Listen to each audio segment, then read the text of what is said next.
An ally has joined me, but our foes gain strength.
That is not possible.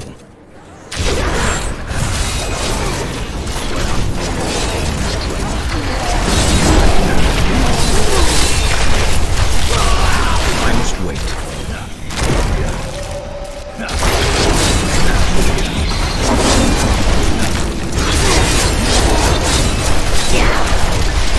Give it no time.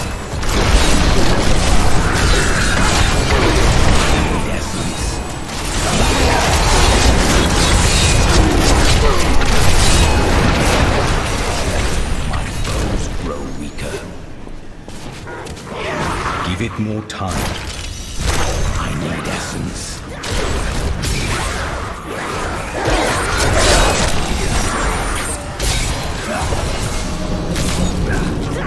I'm afraid I'm losing strength. Not enough essence.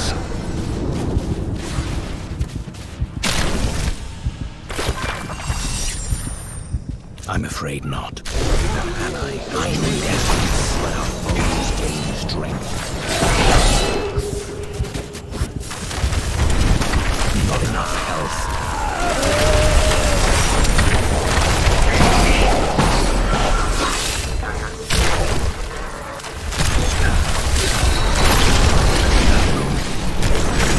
My health is restored.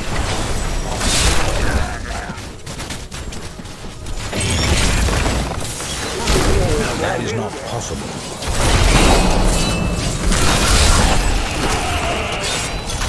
I grow weak.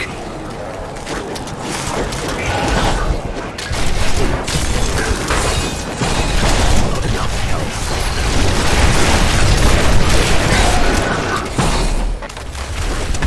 The night embraces you. I must wait.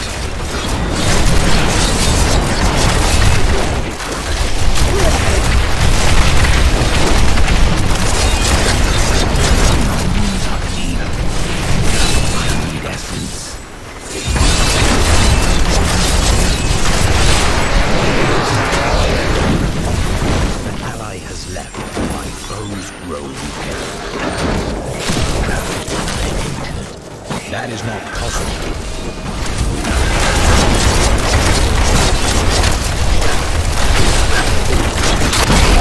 You will make a fine corpse.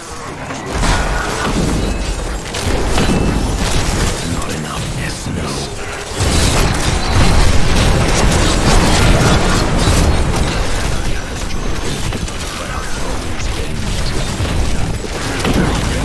I can't do that.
Do not. That needs to recharge.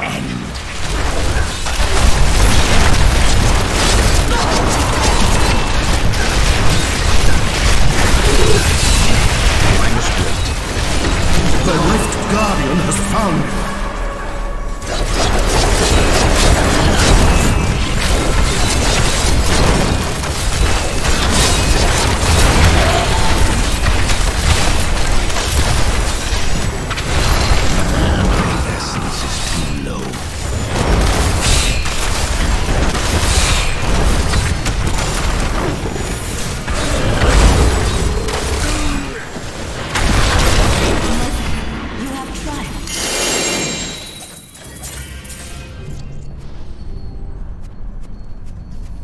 I may be able to help you.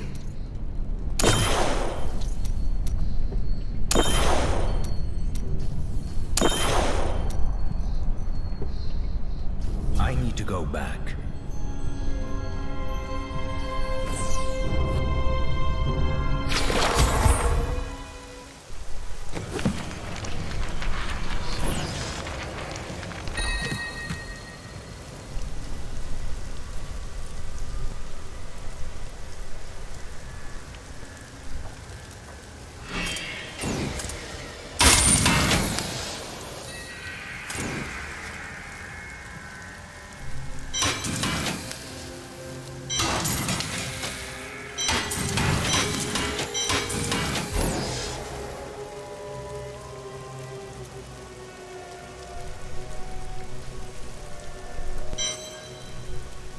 I have trained well.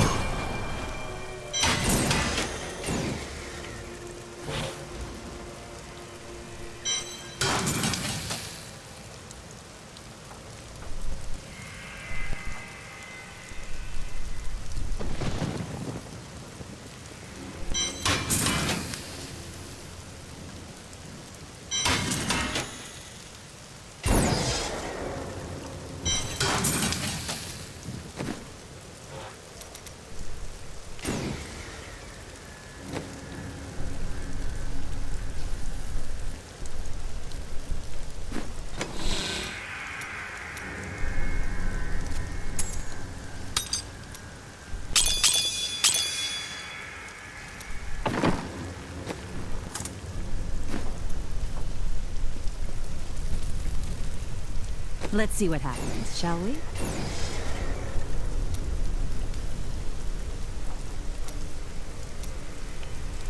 Do come back again. I cannot afford that.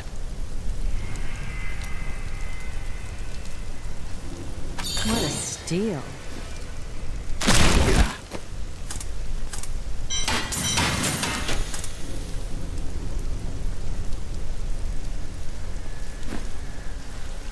Doesn't our friend ever tire? I've hardly seen him rest since we met. Now you know why angels and demons fear the Nephilim, Laura.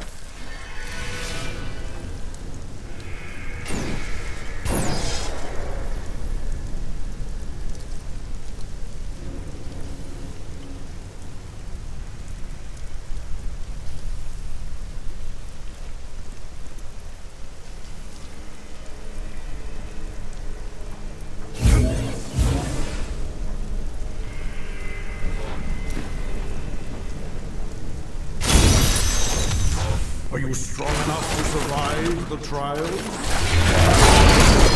I must wait. That foe will die.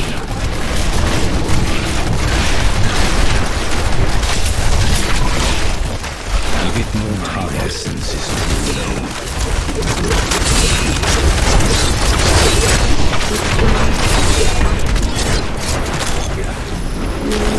No.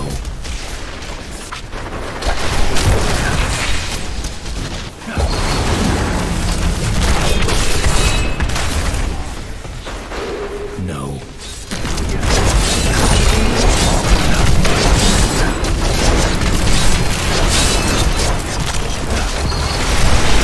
That needs to recharge. A brave beckon.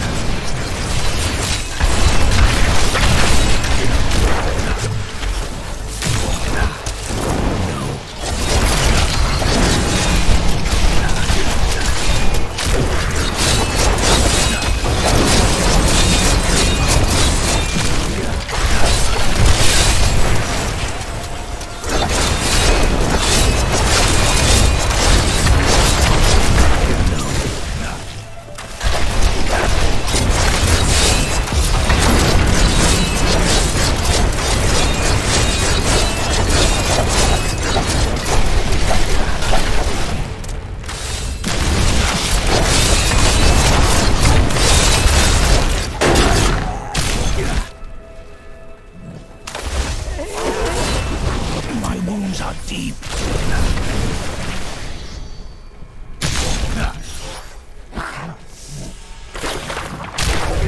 That is not possible.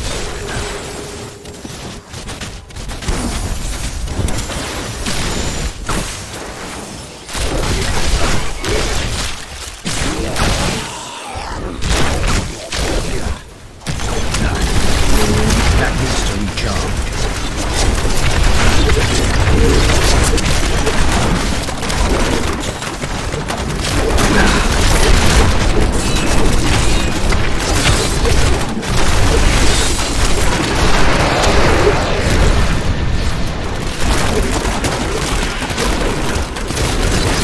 Give it more time.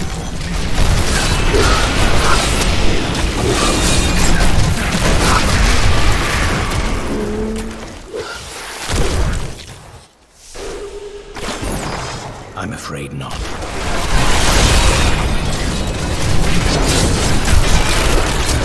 The night embraces you.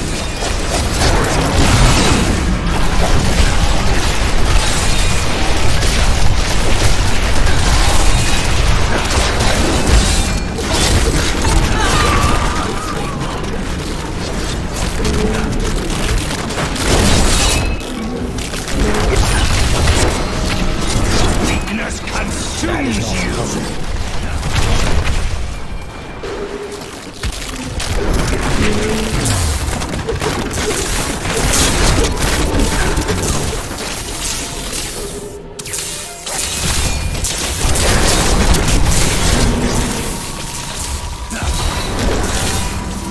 I'm afraid not.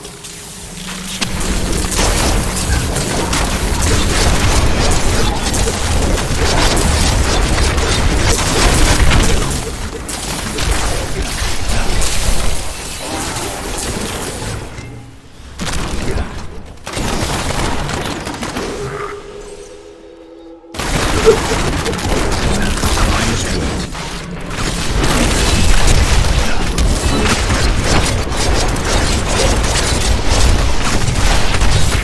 Weakness consumes you.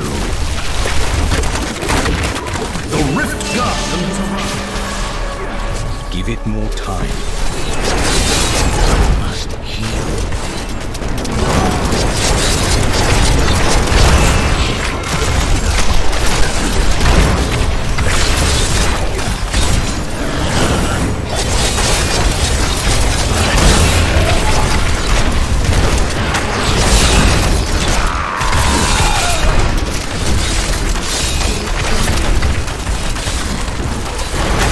Give it more time.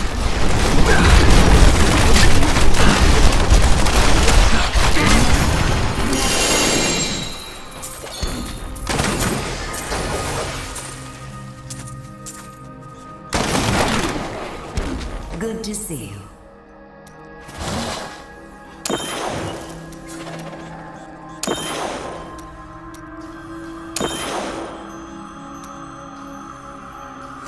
I'm returning to town.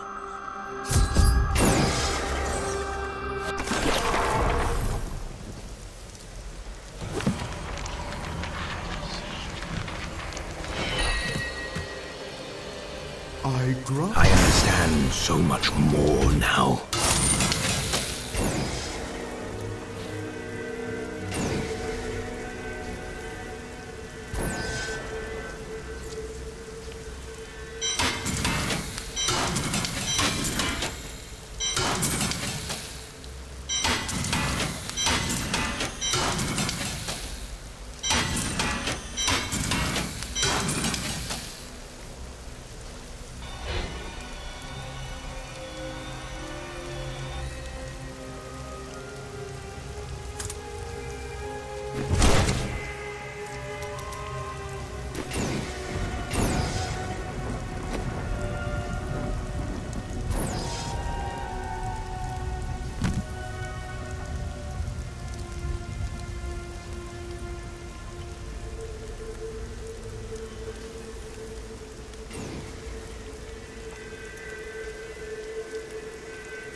An ally has left. My foes grow weaker.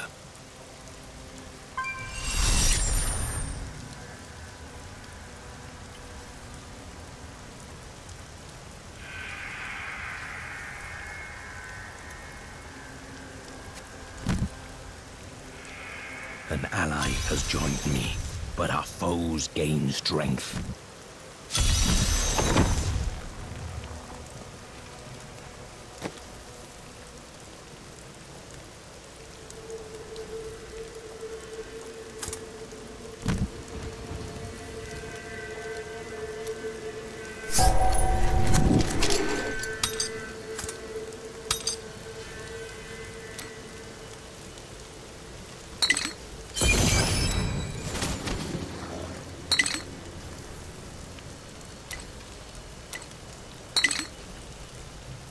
An ally has left. My foes grow weaker.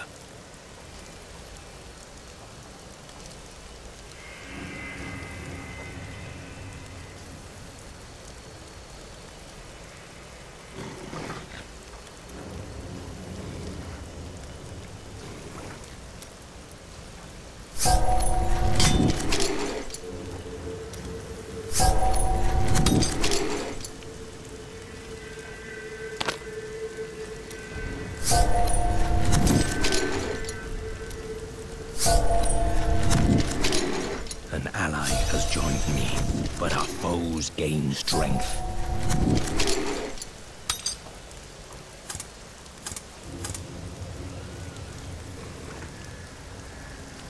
An ally has left. My foes grow weaker.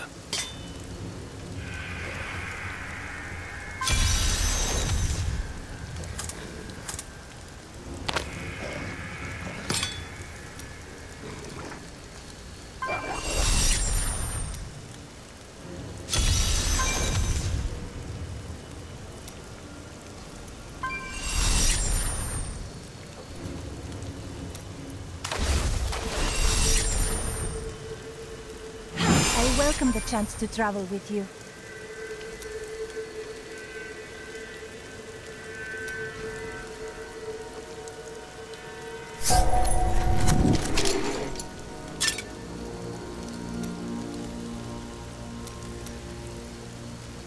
An ally has joined me, but our foes gain strength.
That is not possible.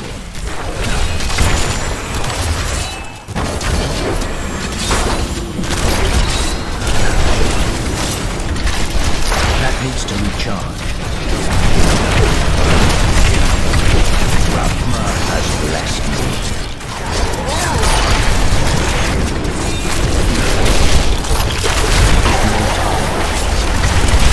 Your death nears.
possible.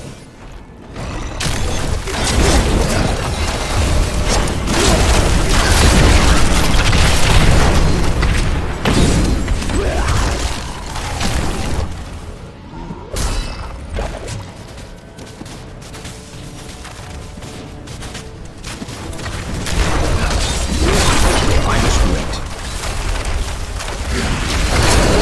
Must serve the cycle. Batteries to recharge.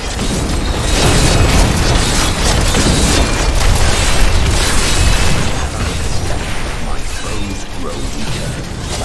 An ally has joined me, but our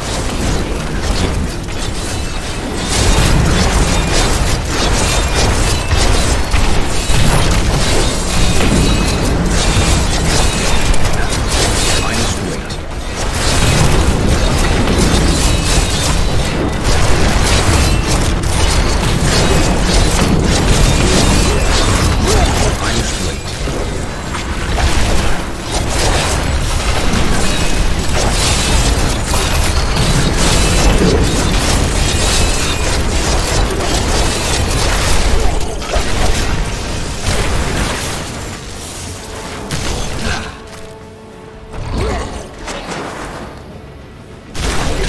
I'm afraid not.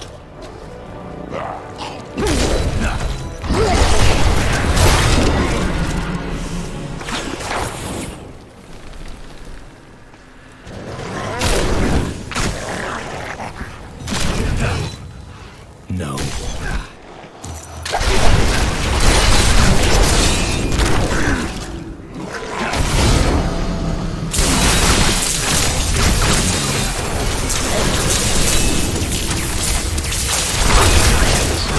Well, this will be a challenge. I must wait.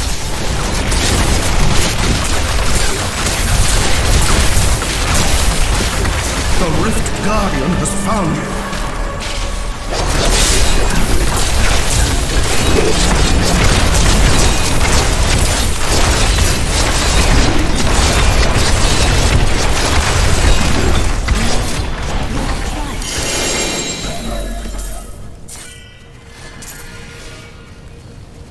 Let's see what we can do.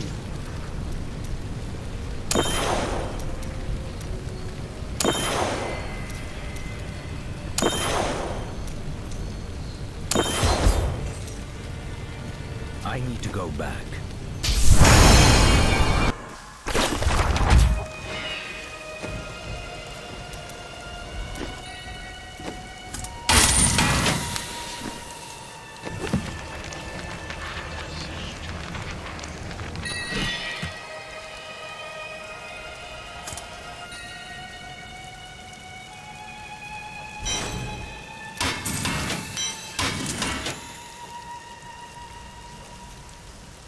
An ally has left. My foes grow weaker.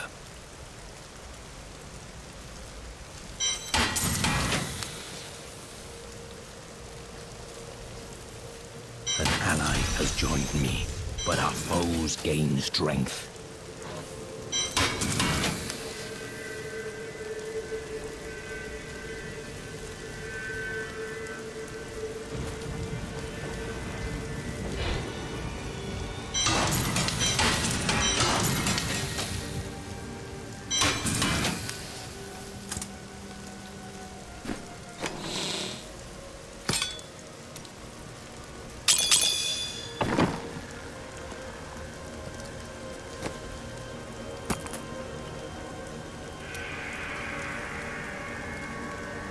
An ally has left. My foes grow weaker.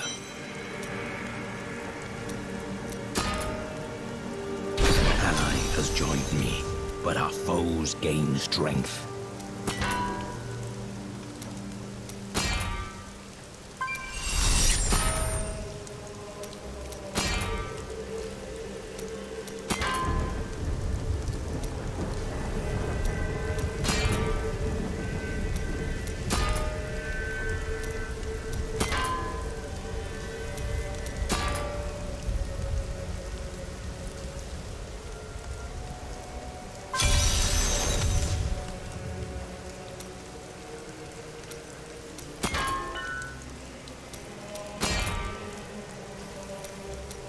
An ally has left. My foes grow weaker.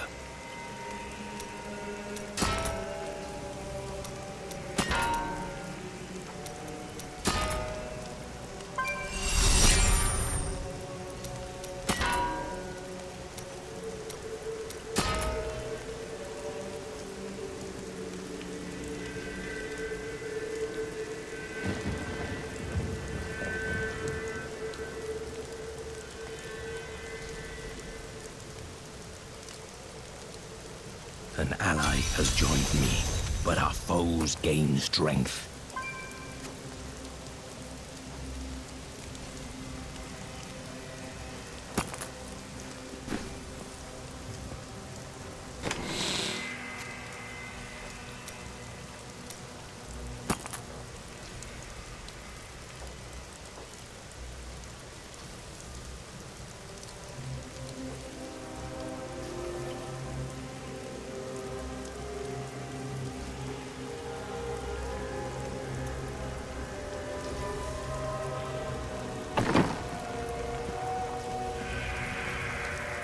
Want to see what you'll get? See you soon. Well, That is too isn't expensive. That nice?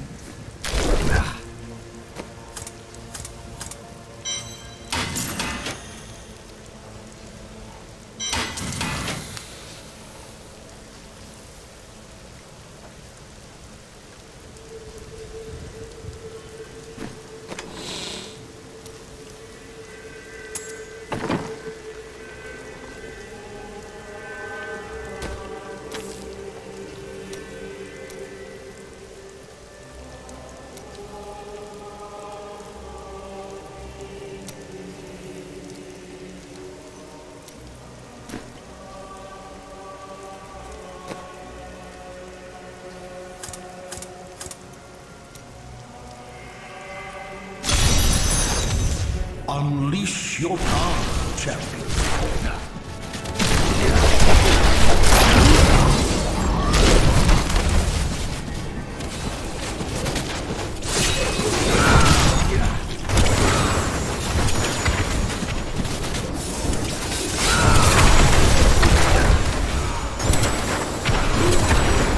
That foe, I must die.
That is not possible.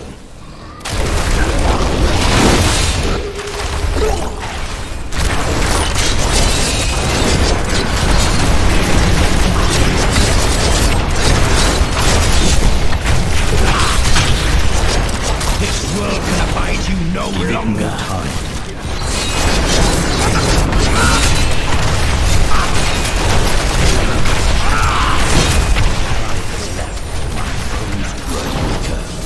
Give it more time. I'm losing strength. Decay and rot. That needs to recharge.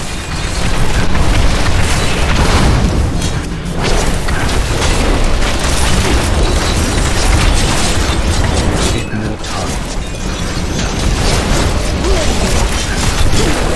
The night embraces you.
bit more time.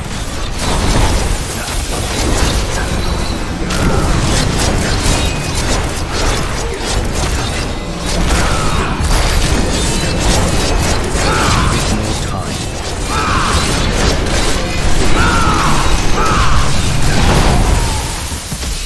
My health is restored.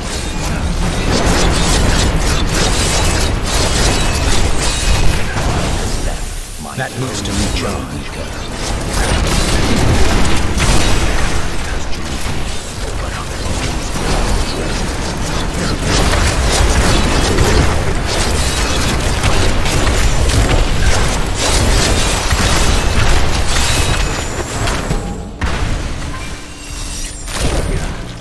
That is not possible.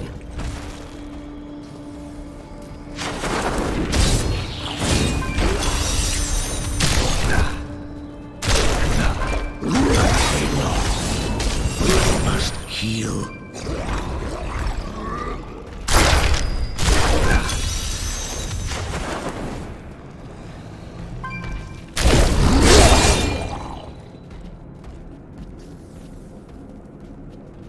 An ally has left. My foes grow weaker.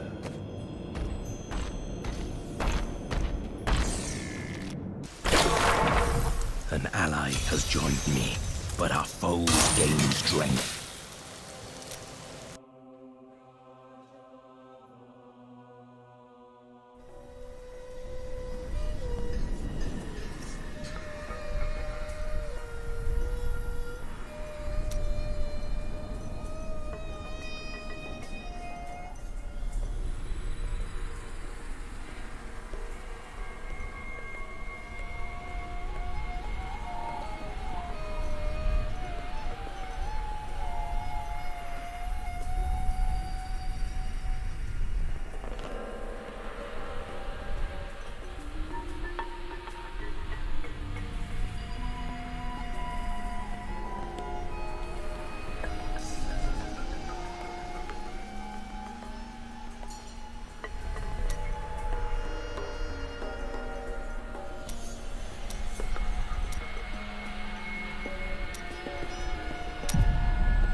I'm afraid not.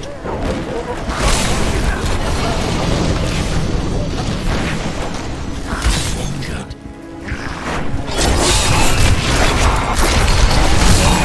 You're giving me time. Nears.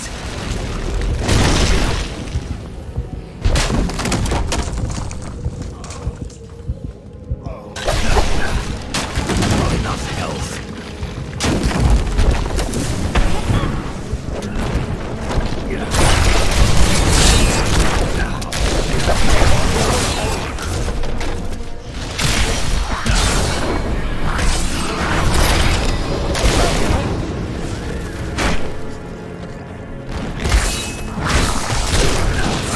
I must wait longer.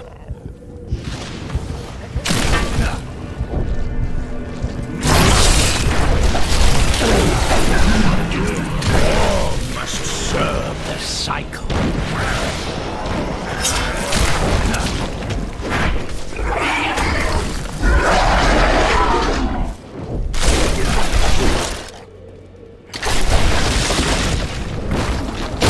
That needs to recharge.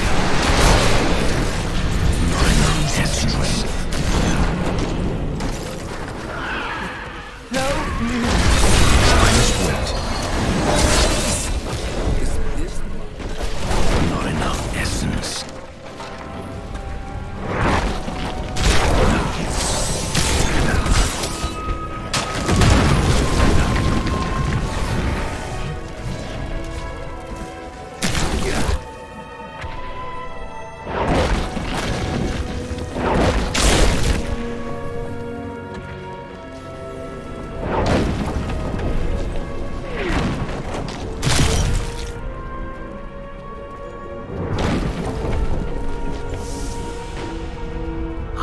essence.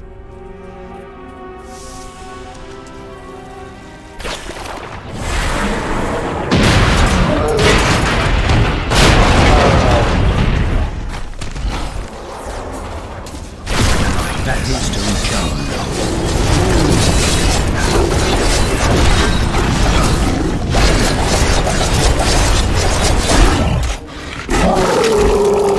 I must wait. My essence to know. The beast is slain. Victory for the ages!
New goods today.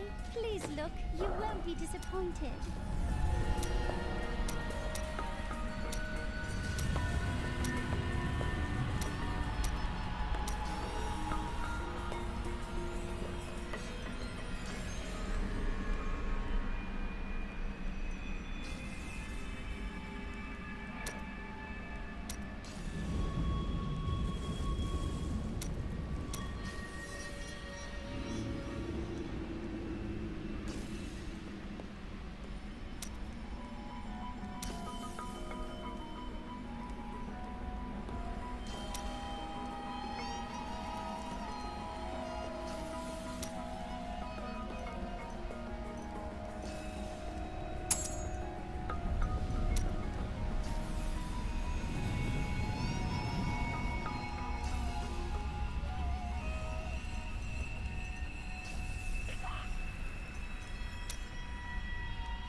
I waited 1500 years for this.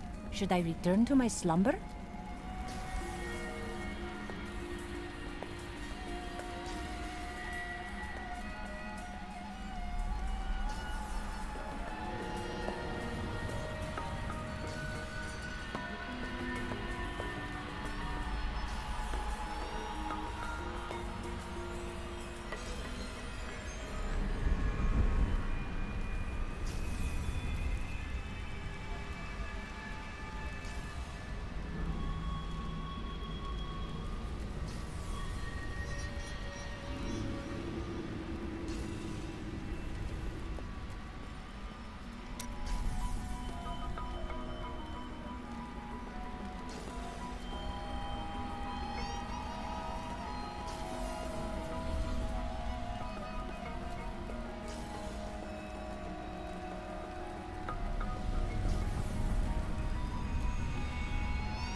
My stomach feels strange.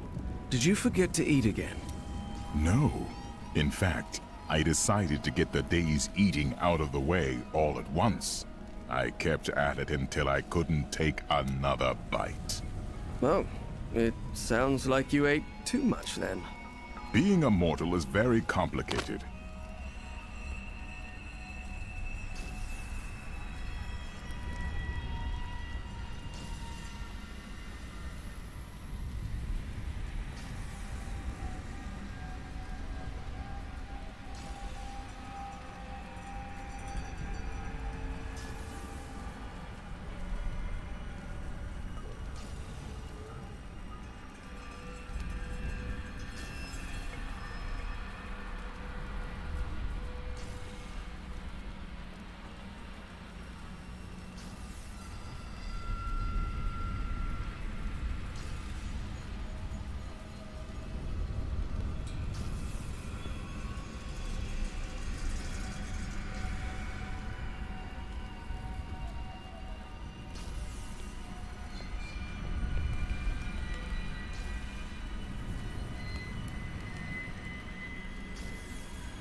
I imagined that a hero of prophecy would be more lively.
Wasn't I doing something important just now?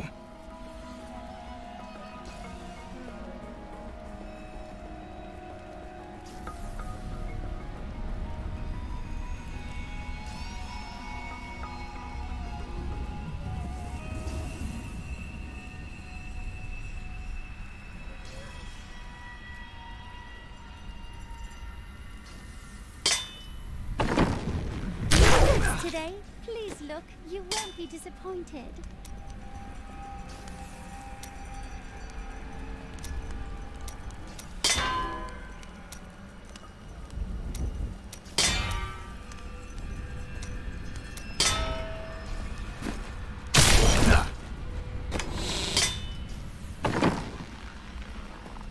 Fate smiles on you today.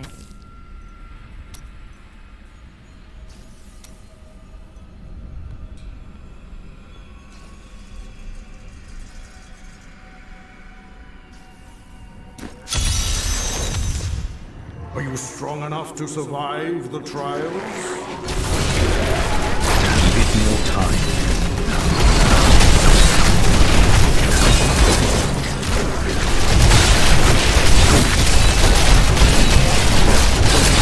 I must wait.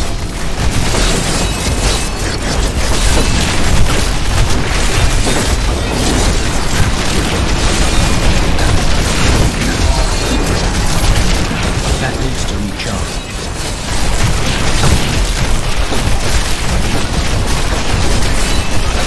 Not enough essence.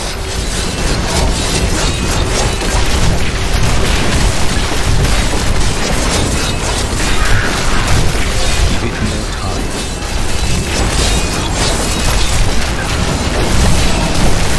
I need essence. Give it more time.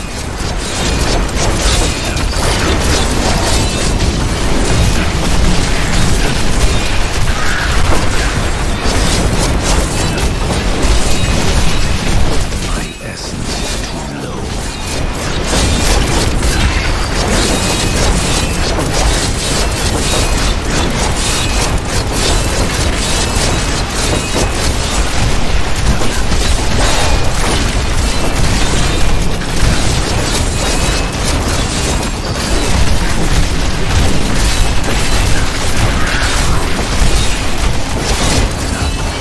I must wait. My essence is too low. That needs to recharge.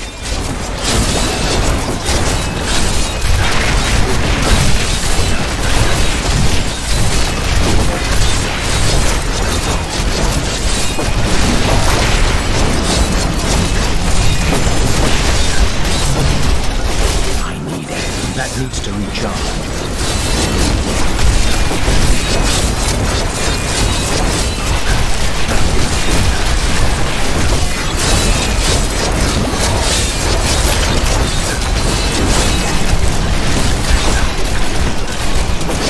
Give it more time.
enough to survive the trials? This will be a challenge.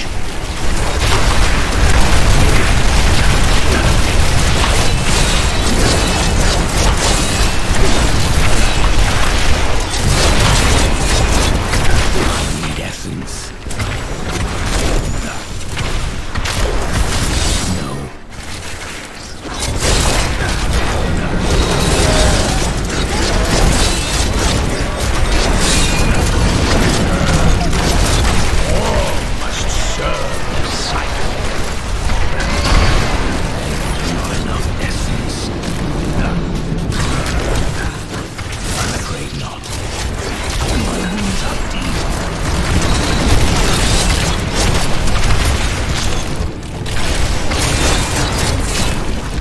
I'm afraid not.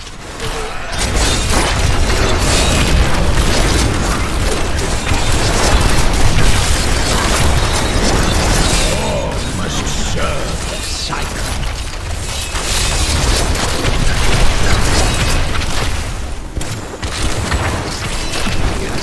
That needs to reach I have trained well.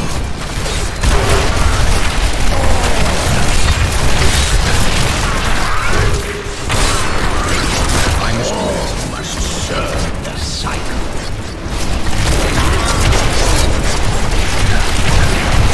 I need essence. That needs to recharge. I need essence. Give it no time. All must serve the cycle. I'm afraid not.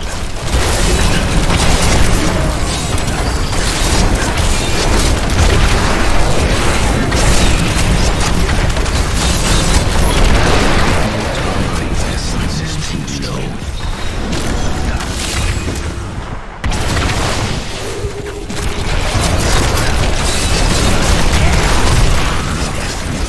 You give it no time.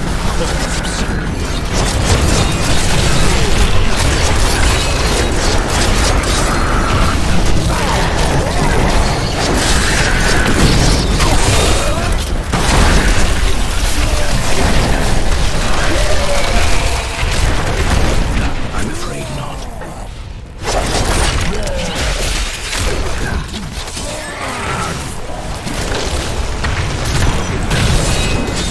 Not enough essence. I must wait. Your death nears.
Give it more time.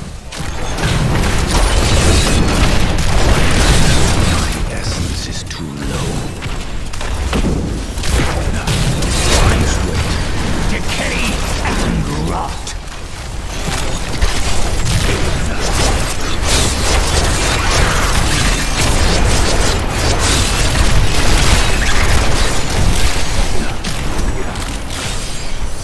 That needs to recharge.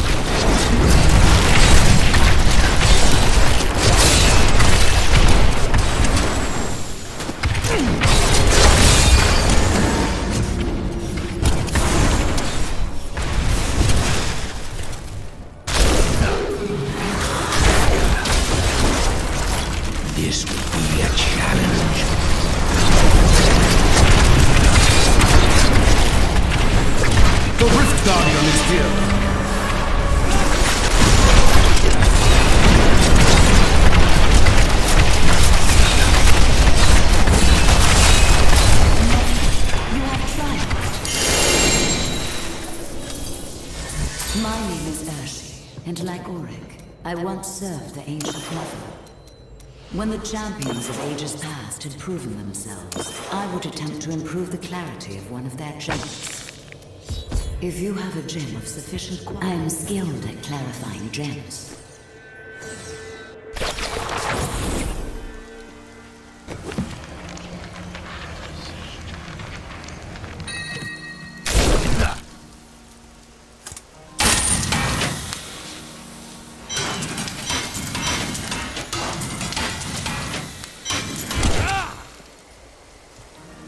My insight grows.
Unleash your power, champion.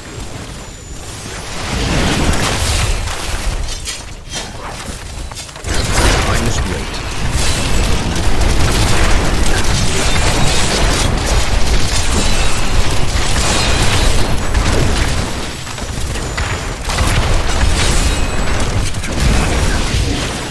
Give me time. My insight grows.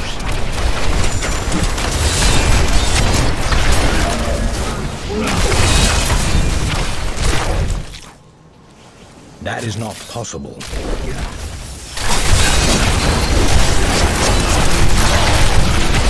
The night embraces you. That is not possible.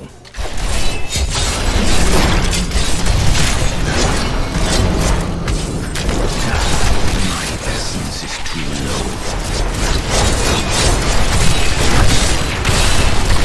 All must serve the cycle. Give more time.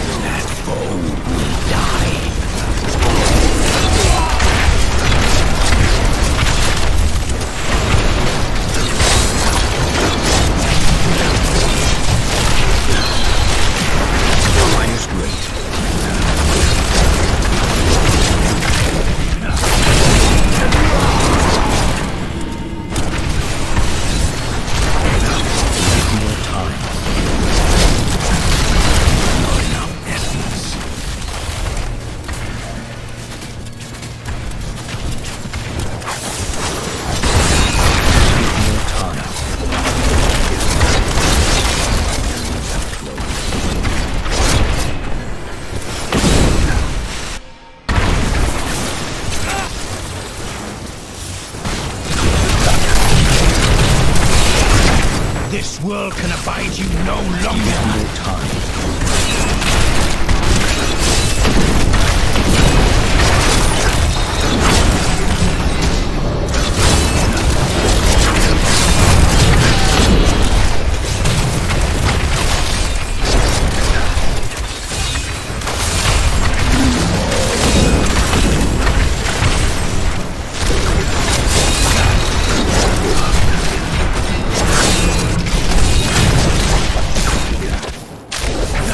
No.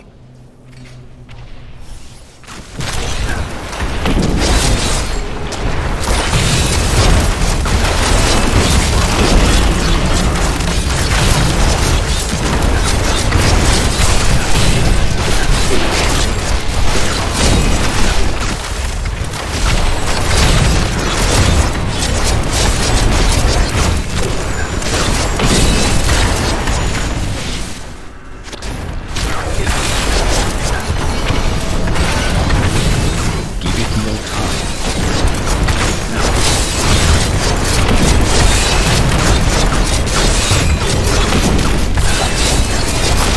I must wait. All must serve the cycle.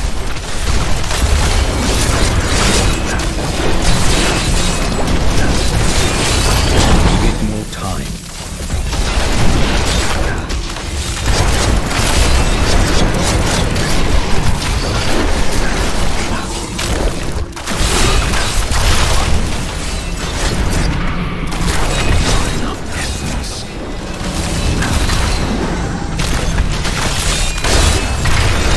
I'm afraid not.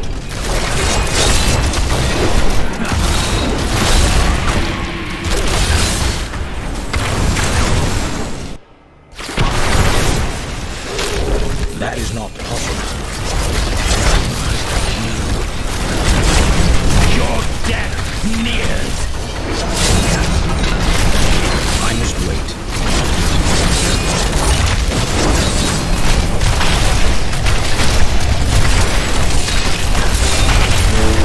My wounds are closed.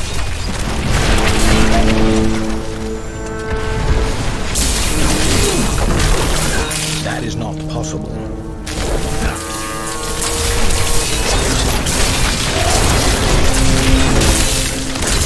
This world can abide you no longer.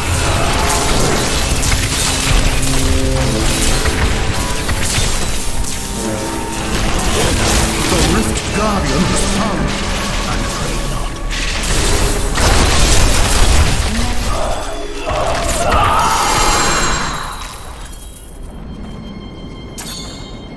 Let's see the gem.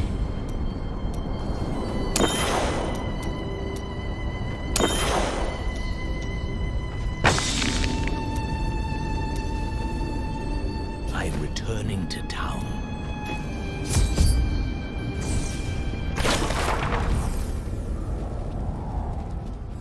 Well done. I have long waited for this knowledge.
Have you spoken to Auric?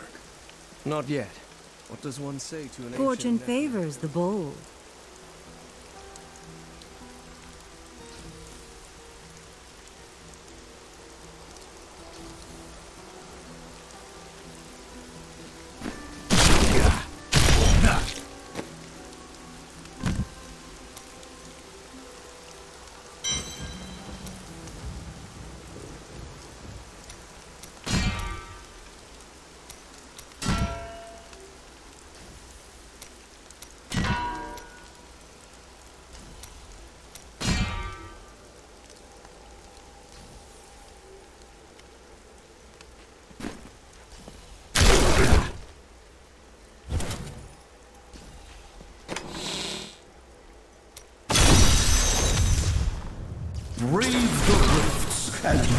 be well rewarded.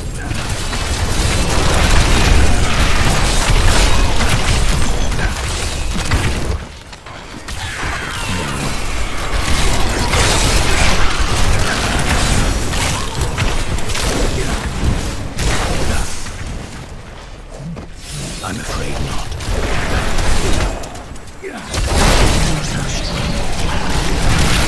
I need essence.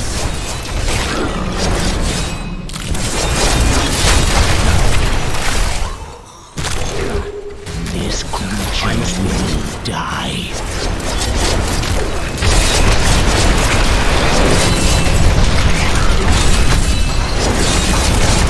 Give it more time.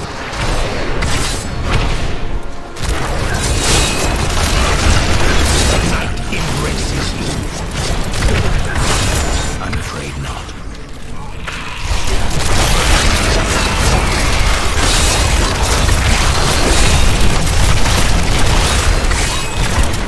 I must wait.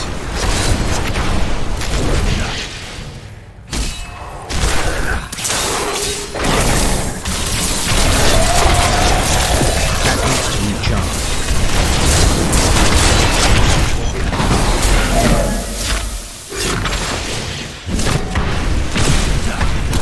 That is not possible.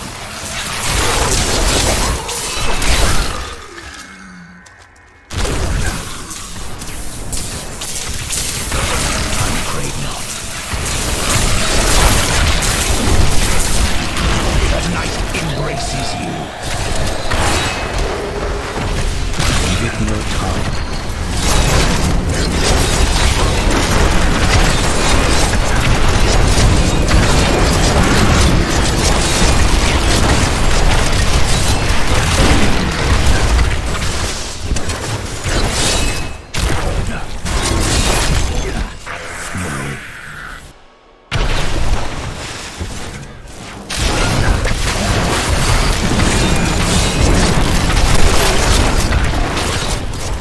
That needs to recharge.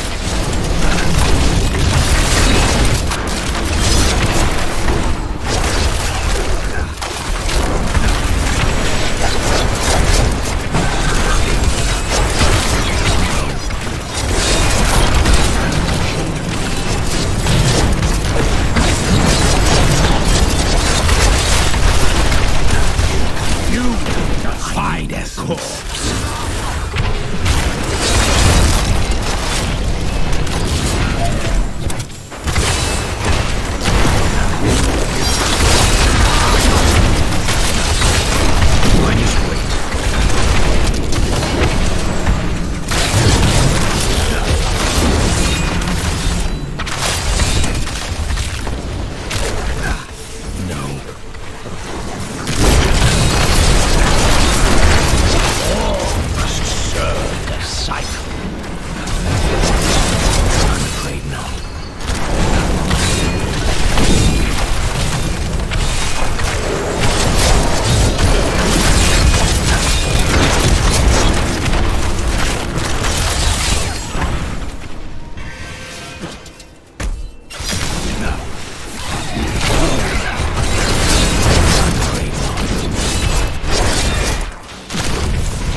appetite grows.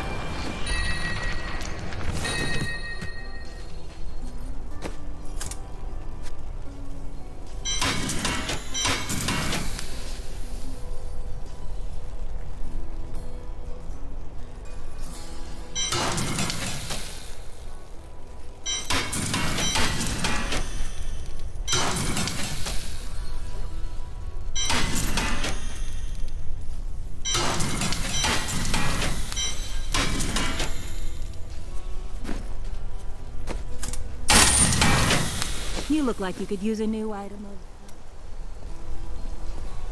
Anything could happen. Oh, that's nice. Can I have it back? I cannot afford that.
Many Nephilims are still who you are now.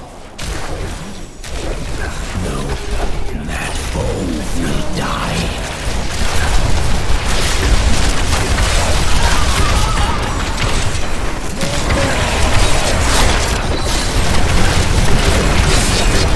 That is not possible.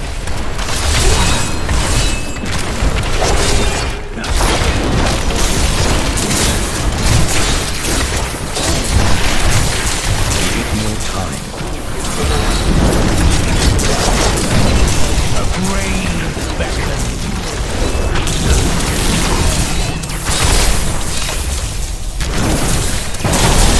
I must wait.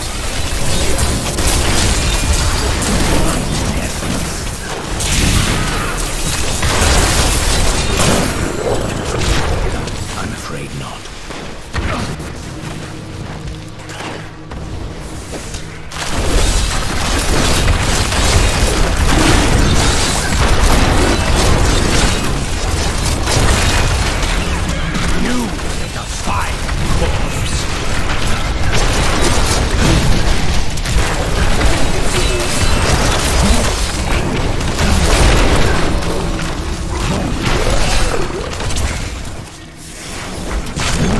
That needs to recharge.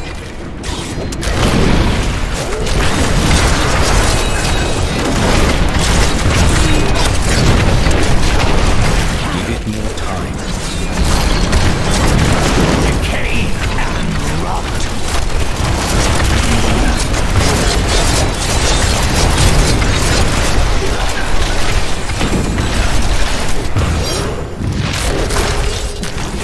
That needs to recharge.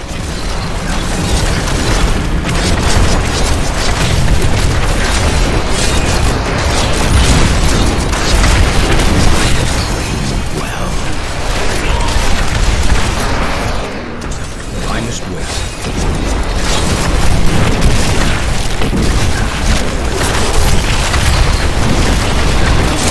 This world can abide you no longer.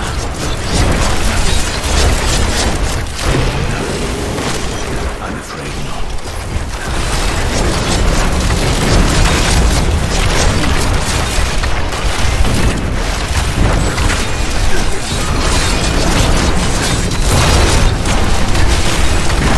I must wait.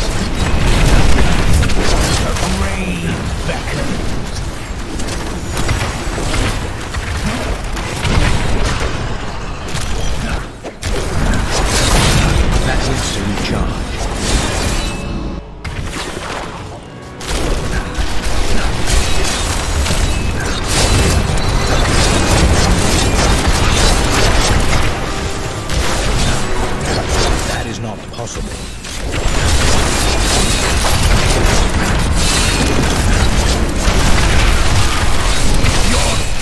sneers. Give it more time.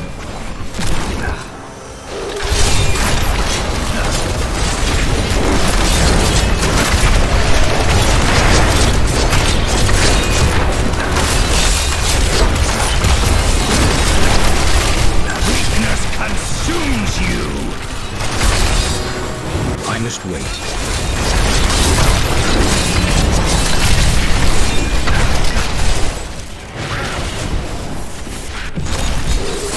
That needs to recharge.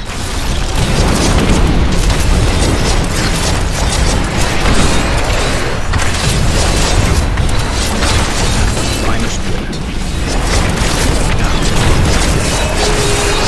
The Rift Guardian has found it.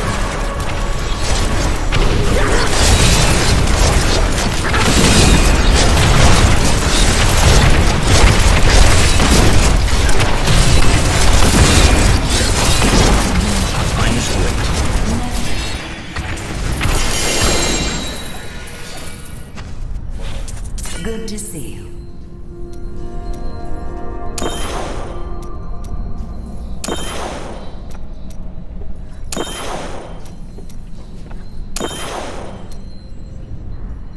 I am returning to town.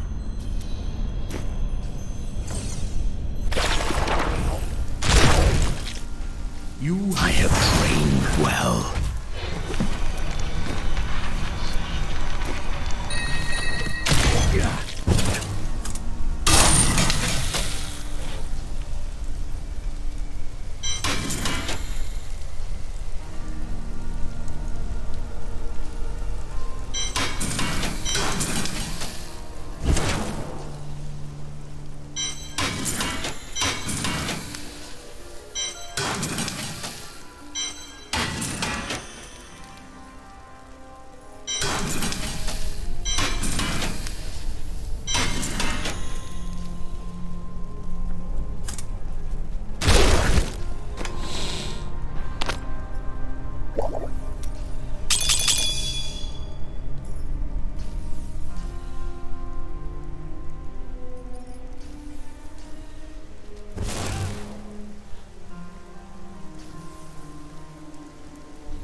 You look like you could use a new item of, indeterminate usefulness.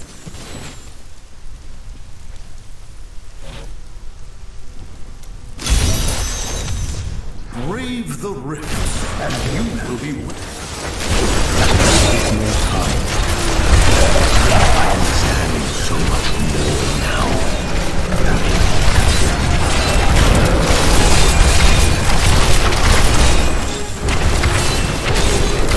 Give it more time.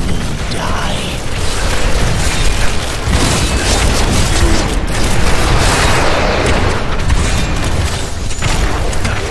Give it more time.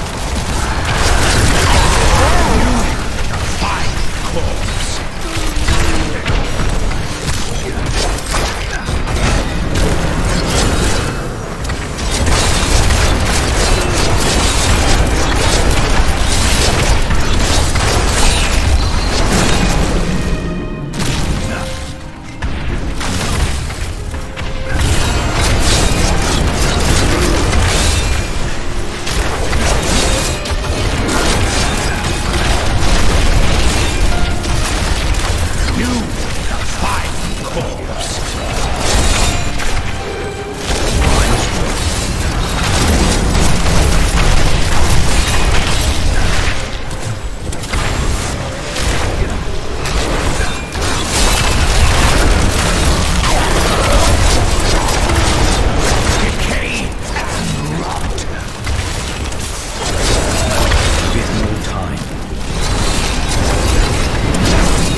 That is not possible.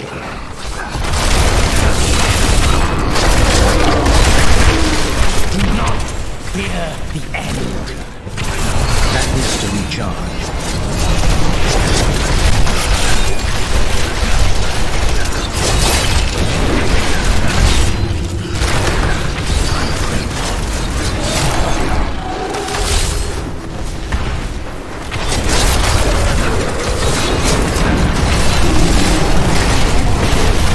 That needs to recharge.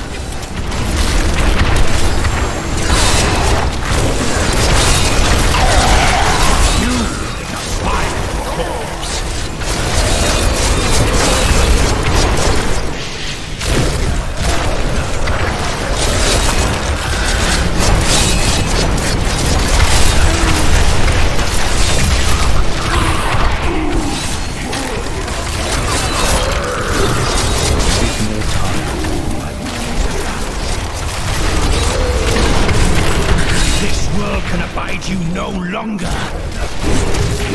That is not possible.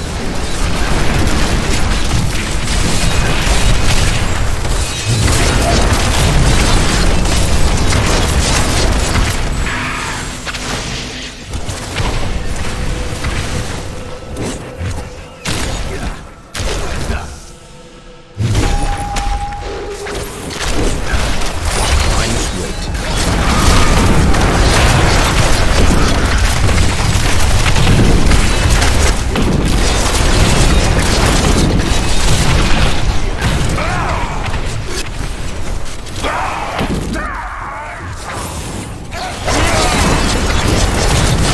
That needs to recharge. Decay and rot.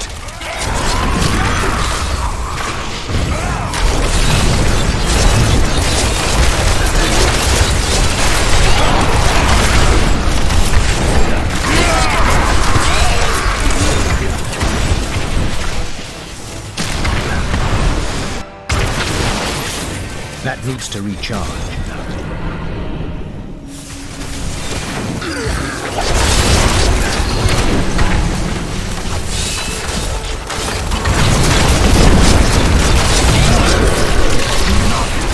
The Rift Guardian has found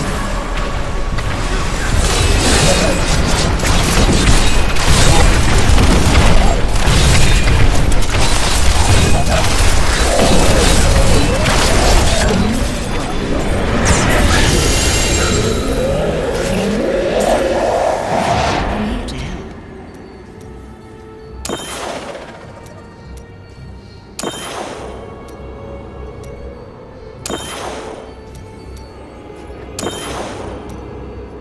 I need to go back.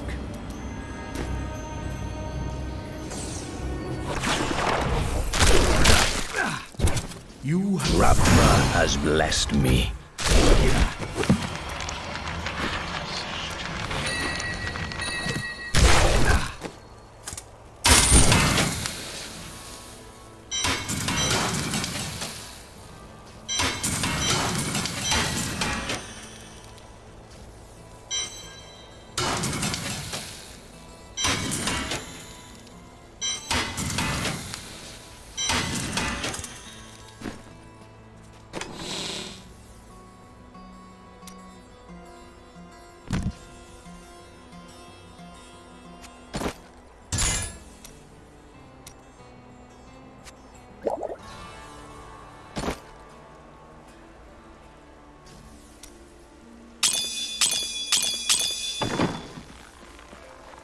Fortune favors the bold. Do come back again. What? That is too I expensive. didn't even know I had that thing.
possible.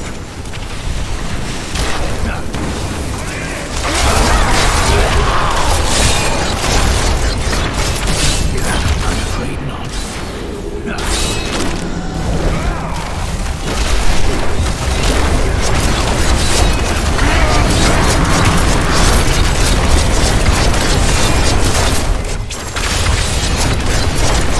Give me time.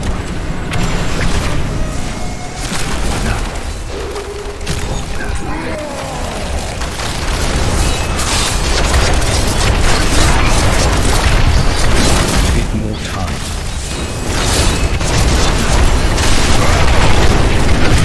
A grave beckon.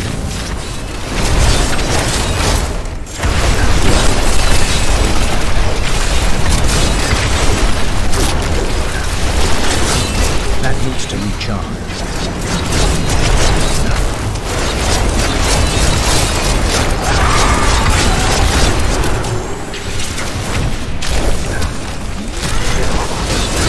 I must wait. Ravna has blessed me.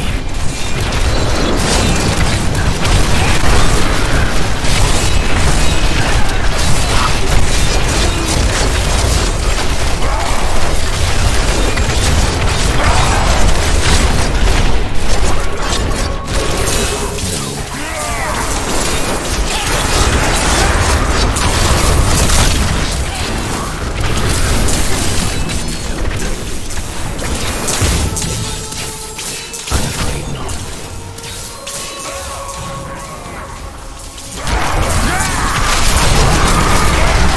Your death nears.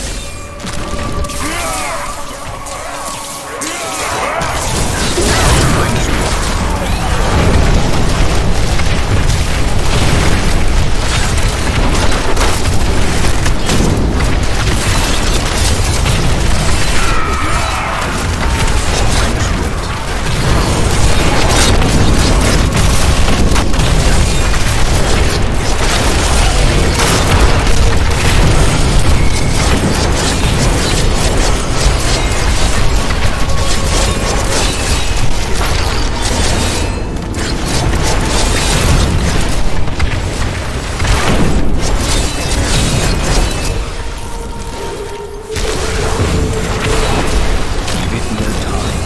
I call.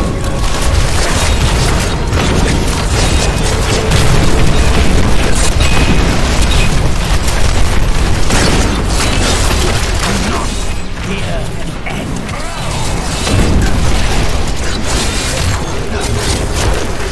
I'm afraid not.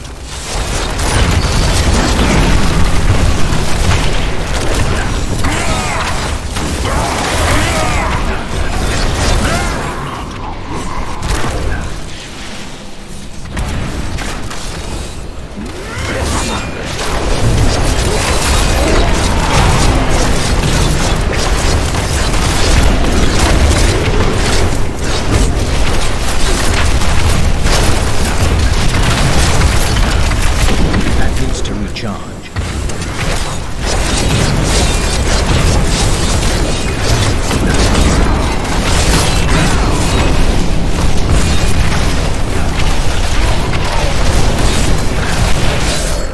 Give no time.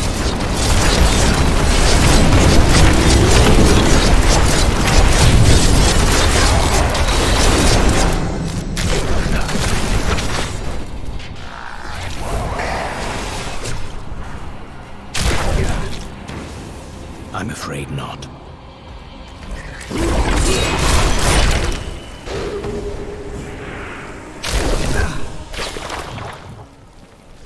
I must wait.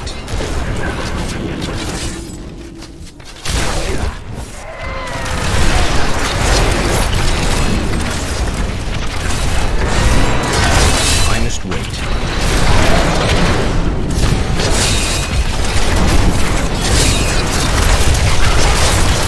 This world can abide you no longer.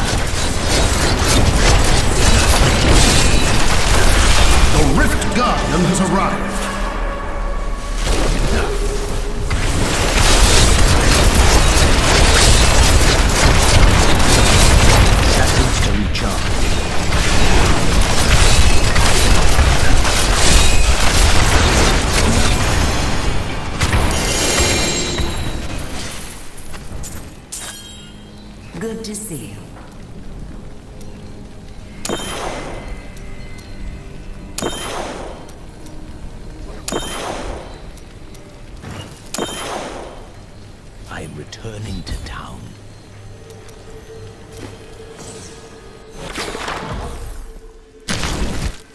blood runs... My insight grows.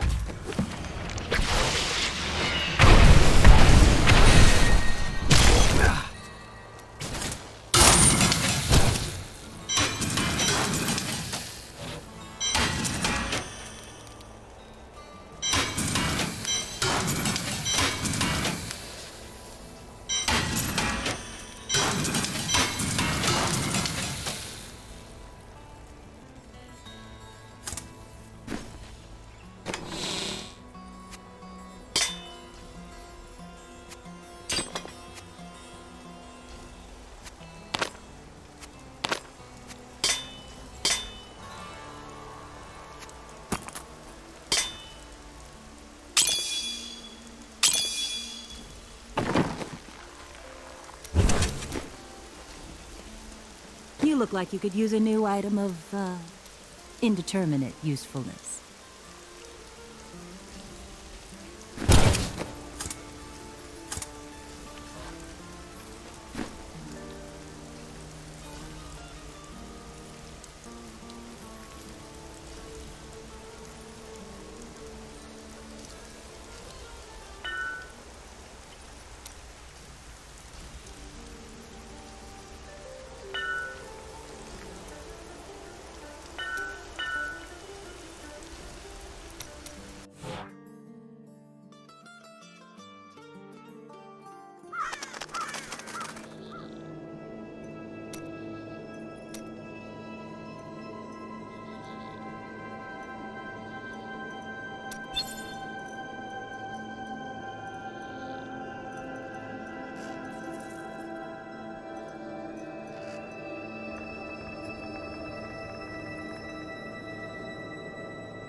They added a new recipe to Kanai's Cube. It's called Call to Sun's Despair. It's here on the last page.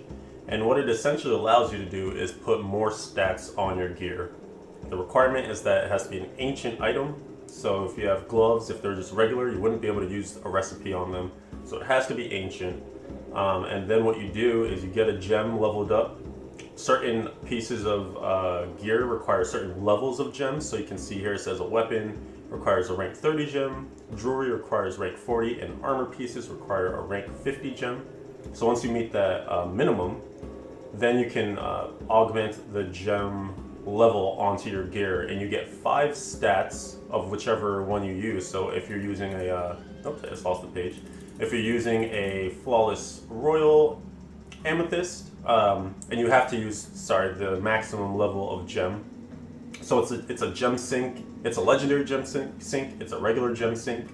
And so if you use an amethyst, then you're going to get vitality. If you use an emerald, you're going to get dex. If you use a ruby, you're going to get strength. If you use a topaz, you're going to get intelligence. So now you take a piece and you throw it in here, and then you would have your 3 max level gems, and then you would have whichever level of gem that you would want to use. So for a weapon, it has to be at least 30, but let's say you use a 50. When you hit that button and you transmute, then it will take the gem, take the 3 level gems, they all disappear, and then you'll see this little stat on there added to the list of affixes, or it says for me 305 strength because I use a Call to Sans Despair for a rank 61 gem, so 5 times 61 is 305.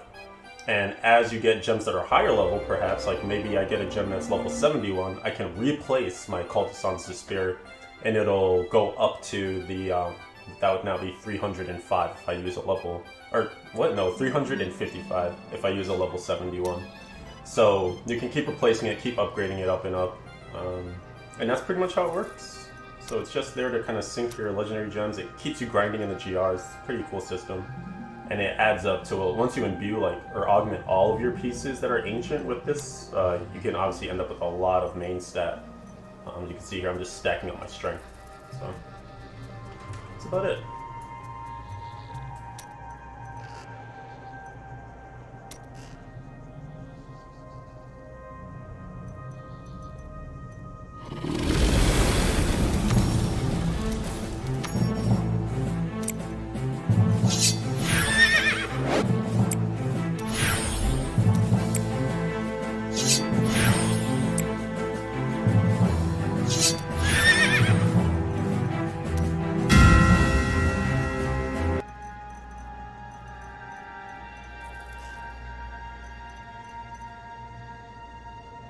Stay connected, play games, and more when you buy load using ShopeePay. On the Shopee homepage, tap Load and Bills.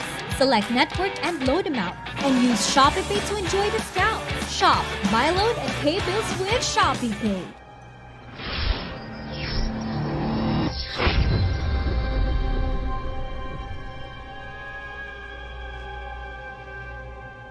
Hi everyone, it's Rax.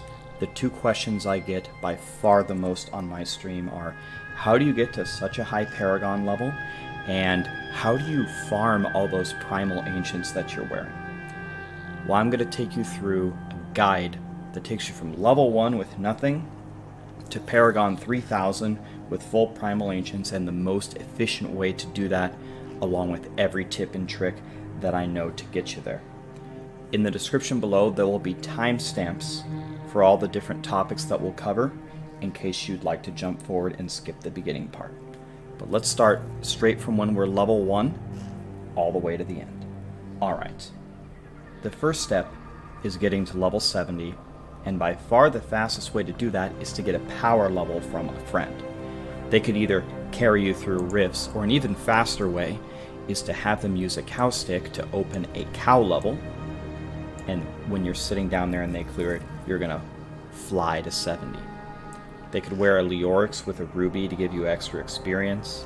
They could wear a Leorix ring if they have it, and they can throw a gem of ease in their weapon to speed up the process. If you don't have a friend who can level you up, I have a full guide on the fastest way to level up that I'll put right above me here, so please go check that out for a full guide on the fastest way. Now we're level 70, and the next thing that we want to do is complete our seasonal journey to get a starter set that's going to let us farm the gear for whatever spec that we want to play. So the very first thing you should do is go to Kadala, and with whatever blood shards you have acquired, go to the armors that only cost 25 blood shards each, and just start gambling for some legendaries. So I'm just going to go here. Okay, I got a legendary. Good enough. And try to just get a legendary in as many slots as you possibly can before you start going for your seasonal journey.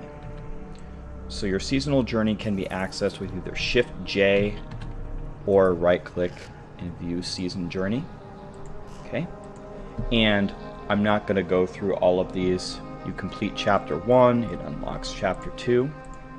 When you complete chapter 2, it's going to give you 2 pieces of a set. Same with chapter 3, and same with chapter 4. By the time you've completed chapter 4, you go in the bottom left corner, and Hadrig is going to give you 3 gifts. Claim them to inventory, and you open them. And there is my beautiful set that I'm going to start out with to start farming Paragon levels and the Primal Ancients for our endgame character. Beautiful. We're level 70. We've completed our season journey to the point where it's given us a full set. In this case, for season 17 for Necromancers, they gave us Inarius. The next step that you want to do is identify what endgame spec you'd like to play. And once you've done that, we can use some cube recipes and some crafting tricks to give us the basic items that we need to start farming Paragon levels and Primal Ancients efficiently. So let's quickly take a look at that. Let's start with recipe 4, convert set item. Let's say I really want to play Pestilence, and I've got 2 pairs of Ancient Pestilence boots, but I don't need 2 pairs of boots, I need the gloves. What you can do is throw it into the cube and fill it in, and it's going to re-roll this Pestilence piece to some other piece of Pestilence in order to complete your full set. That's the fastest way to complete a set in order to get all of those buffs to start using your build. Warning, the resulting item can't be Ancient or Primal Ancient, so it's just something to use in the very beginning to finish out the set that you're going for. Okay. Also, for upgrade rare item, this is extremely valuable if you need a very specific item to wear or cube. Now, you need to be careful. This particular recipe is expensive, so it's in general a bad idea to use this recipe on something like rings, because there are 5 million rings in Diablo. When you take a yellow item and upgrade it to a legendary, there are so many choices, it's very hard to get what you want. But, for example, let's say I really needed a Raylina Shadow Hook, either to wear or in my cube. If I craft two-handed scythes, or probably even better, gamble for them, and then go here, there are only 4 legendary scythes in the game. Okay, I didn't get it, but that is a good use of this recipe in order to get a missing key piece for your build. One more recipe that I want to mention is recipe number 2, Reforged Legendary. This recipe should be used very selectively because it's extremely expensive. It costs 5 of every bounty material, and as we'll cover in a minute, bounties are not really what we want to be doing. It's a good idea to use this in the beginning on things like weapons, to get an ancient weapon or potentially a primal ancient weapon. This recipe can give you ancients and primal ancients, unlike convert set, which cannot. Okay, but I'd only use this to upgrade or reforge your most important pieces at the beginning of the season, because as we'll explain in a minute, we're going to be saving all the rest of these materials until the end of the season, and there's a reason why. The next step on our journey is we want to clear Greater if 70 solo. If you've picked any popular endgame build, it's going to be able to clear a Greater if 70 pretty easily. Now, just in the small chance that you don't know the difference between regular ancient and primal ancient, I'm going to cover it very quickly. An ancient is an item that has no border and has the worst stats of the 3 types of legendaries. Okay? An ancient has a golden border around it, okay, and has better stats than a regular legendary can. And finally, a primal ancient has the same level of stats as an ancient, but it rolls perfectly. Perfectly in quotation marks, because it can roll all the wrong skills with perfect amounts. So, primal ancient unfortunately doesn't mean a great item. So just as an example, this legendary ring can only have from 416 intelligence to 500. I'm just holding control over the item. Chrisman's, the ancient one, can have 550 to 650. It's better. And finally, the Neluge's Evil always rolls perfectly at the ancient level, always 650.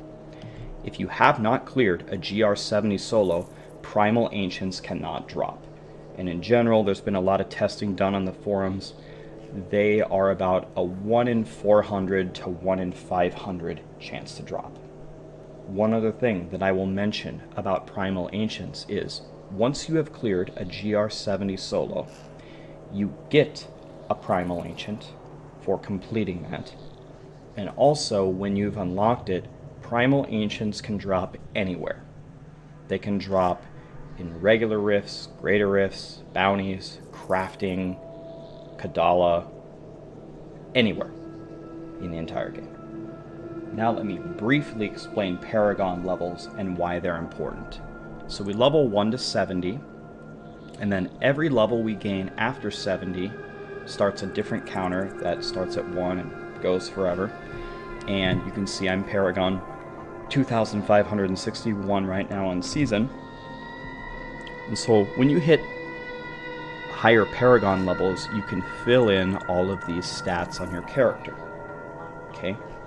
When you hit Paragon 800 and beyond, you can fill in the stats in these 2 categories: intelligence and vitality, aka your main stats for your character.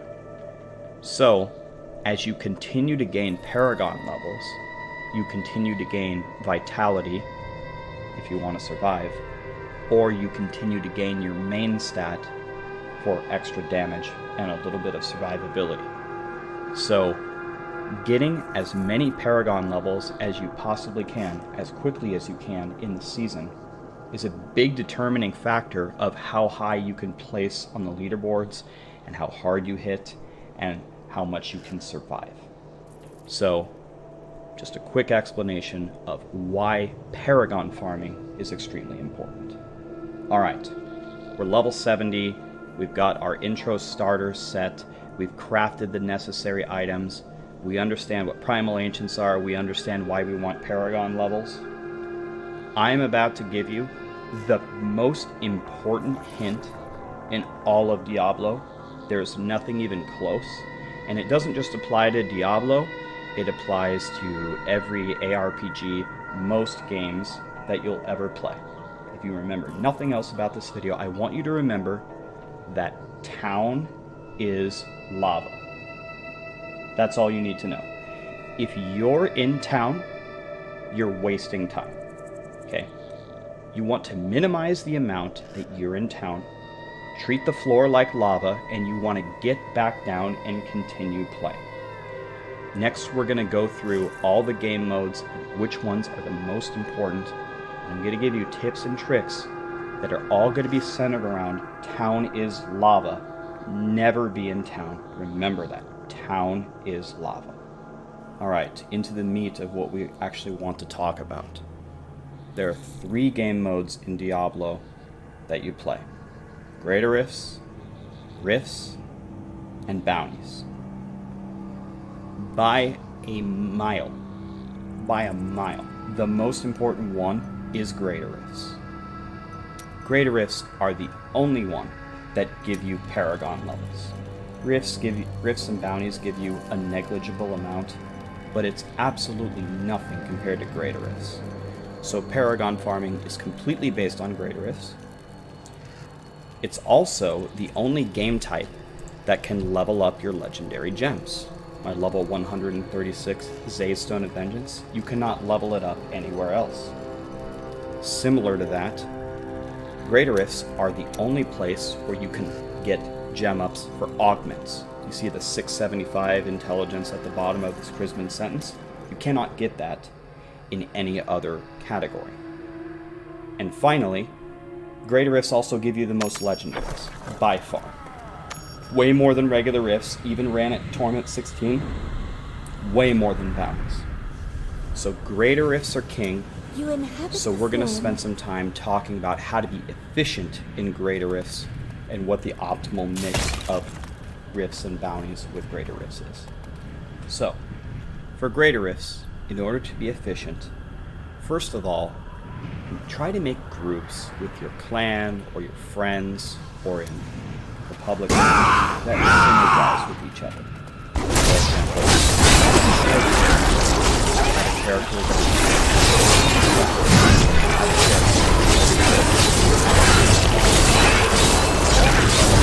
try to have an idea of what you're looking for, because if you're all playing the exact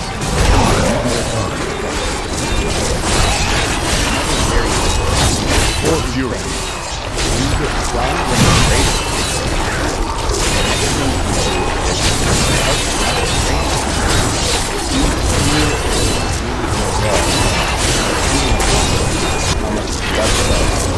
I need Fury.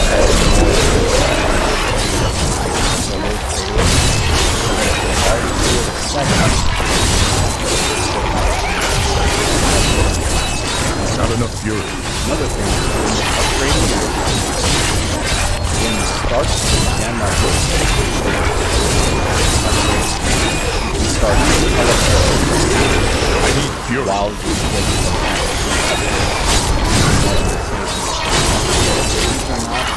when you run hundreds of thousands of Greater Rifts, it actually starts to add up. Are you ready? And Quickly now. another thing that do 2 or 3 in a row, and then Not enough Fury. it also means don't fly your items after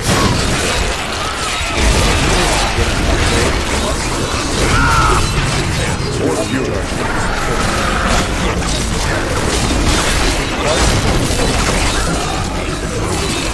synergy to it. So go in, clear it, upgrade your gems, teleport out while you're finishing up. Blood rush, close it, start to Need more I time. encourage you to remember items are get out. Don't identify everything. Stay in your group. I need Let's Fury. do No way. against my upgrade, or you're not sure, is your Illusion Evil better than my name Illusion Evil? The answer is, I don't know. So I'll throw it in my stash, and I'll just be individually possible. And you get the most legendaries and the most Paragon levels. Alright, move on to this. Regular Rifts and legendary. Time in Greater Rifts, but we have to do Regular Rifts to even open. More Fury. I'm ready. Regular Rifts very important. Yes, the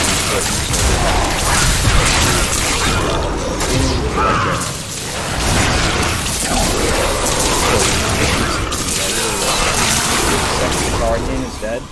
Grab all the loot, dive over here, and close the rift. It's a 30 On my floor. Not enough Greater Rifts. You have time to identify it. You have time to gamble. You have time to salvage it all.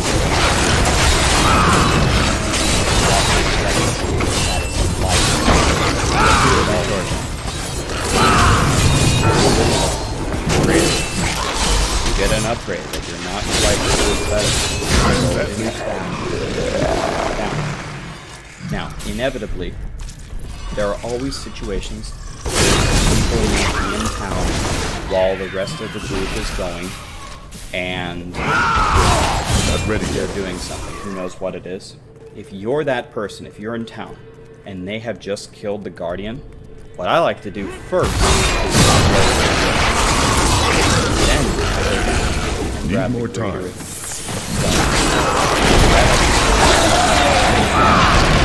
Farming wilt against my hundreds, blow. thousands of these, multiply that by 30 seconds, you get started. Still recharging.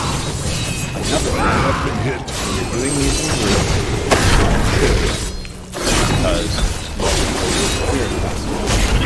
When you get mapped, you guys can go separate ways. Guide my You're hand. gonna clear the wood faster.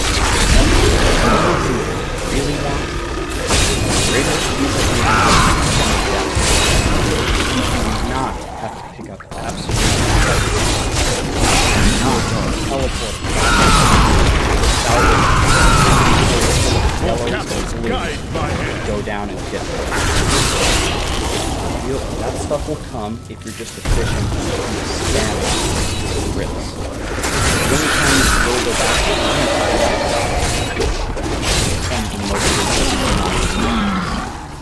okay? So those are my tips on regular bounties, which I would put at the bottom of the list. I never do that until the end of the season. Bounties do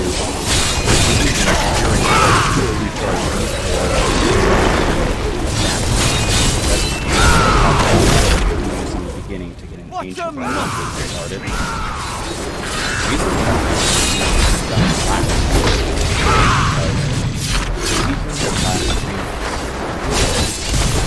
Let's talk about our best mode straight away.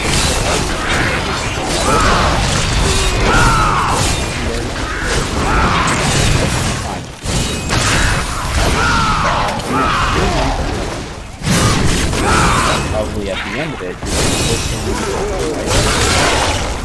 don't want to farm bounties and start crashing at the beginning of the season, because you have no idea what items are going to drop.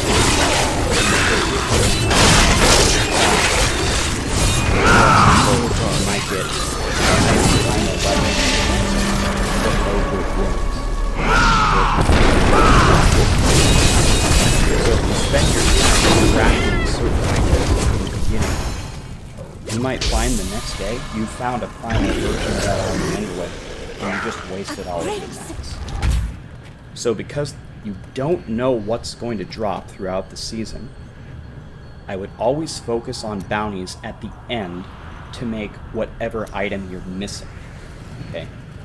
It confuses me when people do millions and millions of bounties at the beginning of the season. It makes no sense to me. You might get a full primal character, and you might get a material.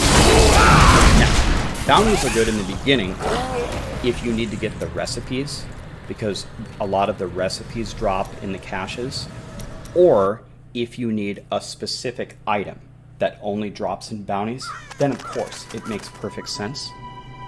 But other than that, I would save bounties until the end. I would save the materials until the end, because remember, we're going to be spamming greater rifts and we don't know what's going to drop. And one probably obvious piece to add on bounties, it's way better to do them in a 4-player game separately, because the bounties don't get much harder, and with 4 people working to complete the 25 quests, you're going to get them done way faster. Another reason not to do bounties, can you tell I don't like bounties, is every week there is a challenge rift. You go to game settings, challenge rift, which is a weekly challenge that I post a guide on every week, by the way, shameless plug. And the rewards are bounty materials and other nice things for about 5 minutes of your time. Okay, so if you do this every week of the season, you should actually have a good amount of bounty materials for the last couple of pieces that you need to reforge. It's another way to avoid doing bounties if you hate them as much as I do. Well, that wraps it up, everybody. Just as a quick summary, remember, level to 70 quickly. The fastest way is with a power level or with the guide that I posted. Do your seasonal journey for the set. Do some crafting to craft the skeleton of your endgame set. And feel free to reforge a weapon to the ancient version so you can have a good start. Then clear a GR70 solo to unlock Primal Ancients. And then it's all about Fortune greater favors the ifs. bold. It's all about What? efficiency. I didn't even It's know I all had about that. That is too how expensive. is lava. Do the challenge rift every single week, and only do bounties to the extent that you need the items that only drop in bounties. Otherwise, save the materials until the end because you don't know what's going to drop. I challenge you to be as efficient as possible and shave a few seconds off of every greater rift and every rift that you do, and just grab a snack, grab a drink, sit down, and when it's time to play Diablo, be efficient and just grind it out. Thank you so much for watching, everyone. I have some other guides coming out that I'm very excited to share with you. Let me know in the comments down below what you'd like to see. I'll make a video on whatever will help you guys, and please throw me a like and subscribe if this helped you, and come check me out on Twitch. Thank you guys.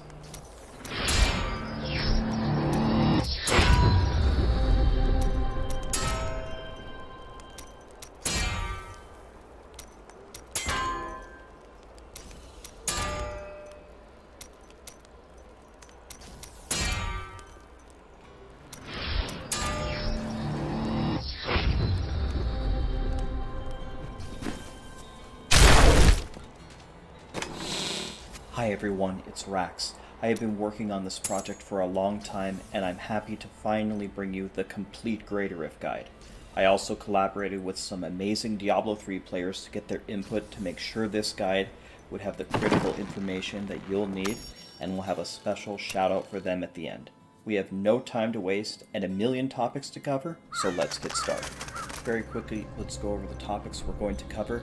There are going to be timestamps in the description of the video along with all the links that you'll need. First, we'll talk about preparing for Greater Rifts, go over important stats, rerolling in gems, augmenting your follower setup, and what level you should be playing.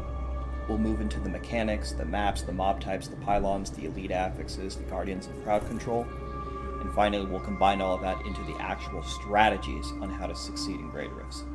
How to fish, when to skip, the pylon tactics, the seasonal buff usage, guardian tips, solo speed and push, group speed and push, and the metas. On slides you may see things highlighted in gold. Those are going to be major takeaways and things that you should definitely remember when you walk away from the video. Let's start out with some basics. There are tons of offensive stats that are important in clearing Greater Rifts.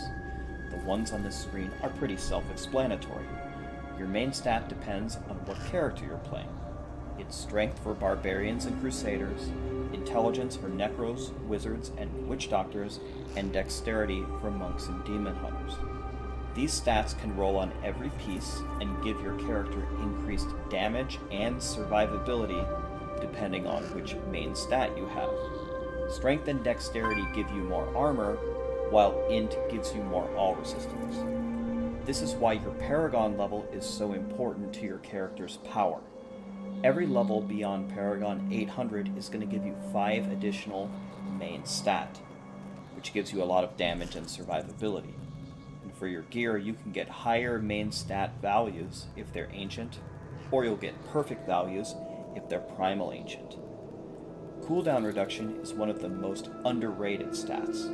Diablo 3 typically revolves around keeping a major buff active at all times, like Wrath of the Berserker for a Barbarian, or Akarat's Champion for a Crusader. You should prioritize getting enough cooldown to keep these major buffs up at all times before you go for other stats. Crit hit chance and crit hit damage are in most ARPGs, and they work very well with each other.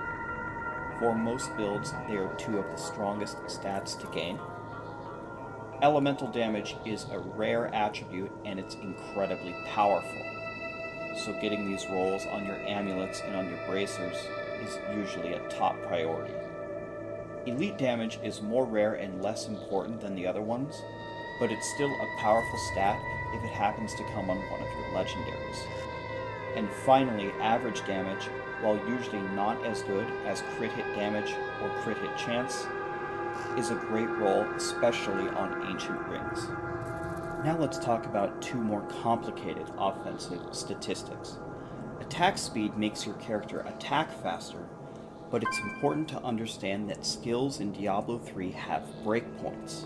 The best way to explain this is with an example. The screenshot below is taken from D3 Planner for a Necromancer's Corpse Lance skill. The chart at the bottom shows how many frames the attack takes to cast on the left, while the right shows the attack speed you need to reach that value.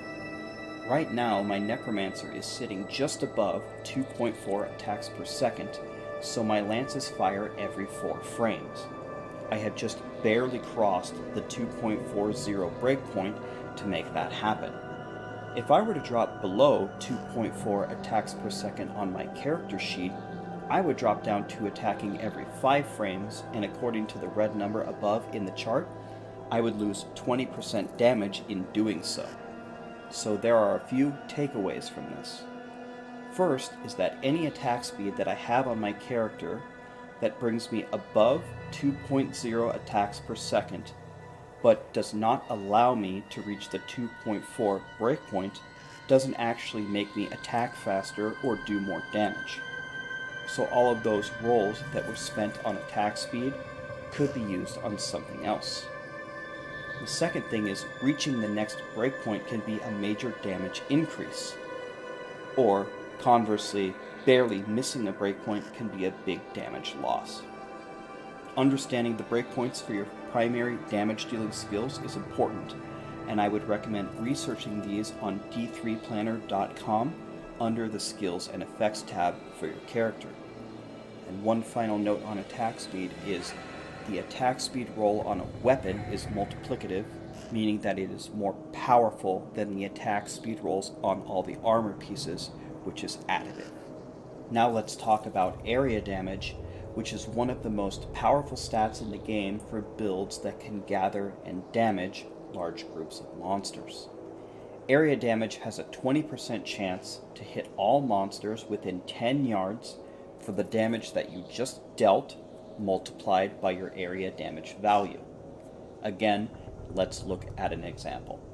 If you have 90% area damage on your character, and you hit 10 monsters with an attack that deals 100 damage, if all 10 of them procced area damage, you'd hit them for 100, which is your original hit, plus your hit again, 100, multiplied by your area damage, 90%, and then finally we multiply this by 9 because area damage can't proc on the monster itself. So we take 10 and subtract 1 and we're going to hit all of our 9 friends for a total of 910 damage. So take a moment to think about that for a second. You were originally going to hit every monster for 100, but area damage increased that to 910. And that's only with 90% area damage, and you can get a lot more than that. It has surreal potential to boost your character's power. And notice that if you have more than 100 area damage on your character, the area damage procs actually hit harder than your original skill. Remember that because area damage cannot proc on the monster itself, it's worthless for single target fights like Rift Guardians. And one big drawback of area damage is that it lags the game. So be careful when choosing to add this to your build. If you're playing a single target damage dealer or a support character, you should consider taking 0 area damage, including removing it from your Paragon points so that the game runs smoothly.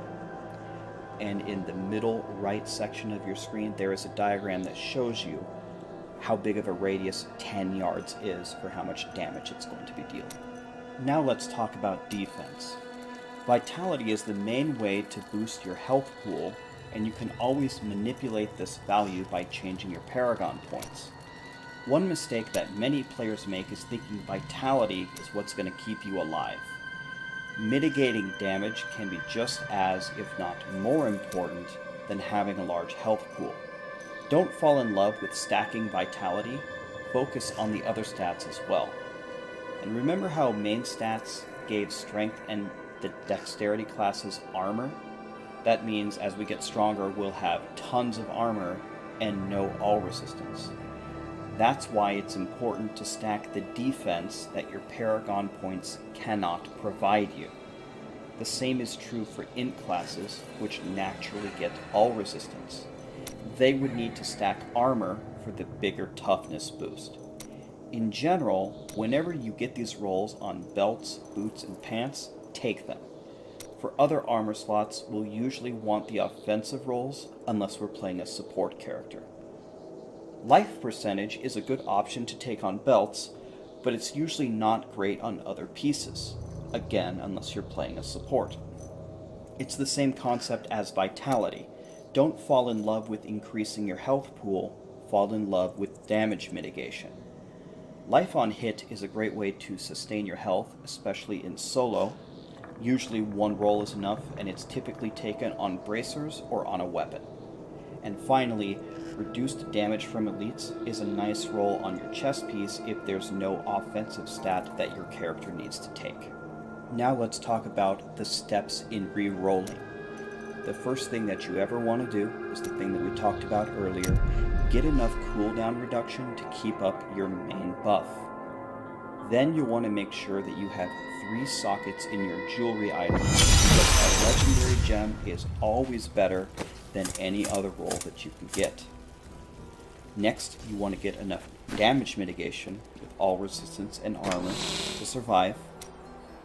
And then we'll take a life on hit roll, especially in solo on bracers or weapon, if you cannot sustain with your class otherwise. And then we need every roll of percent skill available. For example, for a whirlwind barb, any piece that can have percent rend damage needs to have it on there for a major damage increase. Then we want to stack as much crit hit chance, crit hit damage, and elemental damage as possible. And then again, as we talked about, we need enough attack speed to reach our desired breakpoint that we would research on D3 Planner. And then for some endgame rerolling, we want to stack area damage if our build benefits from it, if we're going to gather a bunch of monsters and blow them all up. We could remove the main stat rolls for elite and average damage, but that's typically only done at very high Paragon levels, talking thousands of Paragon levels. Then we could remove most of our vitality rolls for other offensive stats. We can always pick up more vitality in our Paragon. And then finally, we could focus on secondary stats. We could get reduced damage or resistances, or increased pickup, which would increase our quality of life. Now let's talk about gemming and augmenting our character. Let's see what happens, shall we? The first thing that you should always level is your main gems first, until they require a 30% chance, and then you can stop until you get more powerful.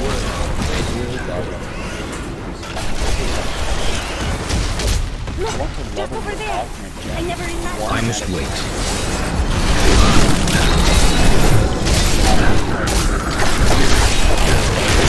Best the second that your gem is loaded up reasonably made.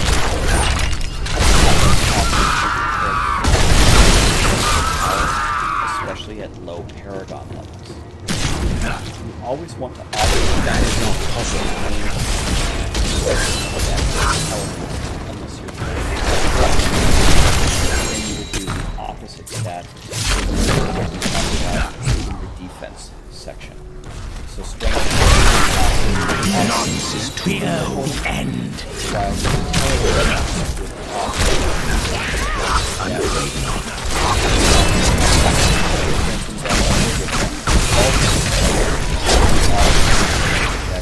Intelligence classes would give them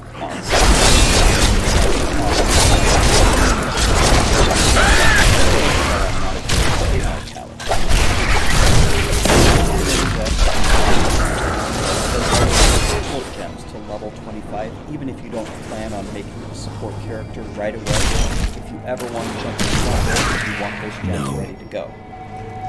Now you're level override the original ones. Yes, you can override the original audio.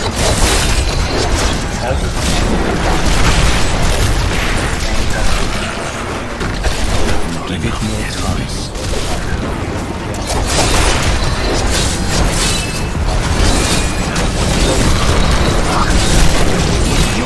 That needs to be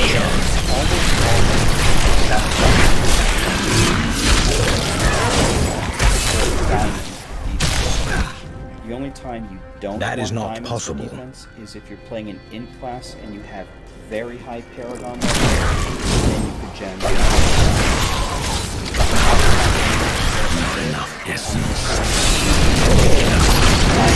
Weakness consumes you. Not leave this game. We're going to stay in the game the whole time. Not enough essence. So drop That needs to recharge. like on the board. Gem that can level.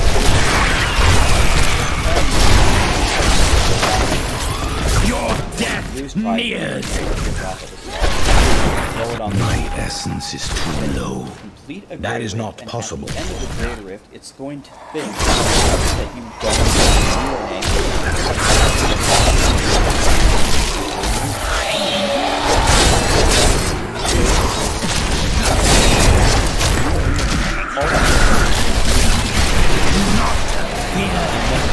That is not possible.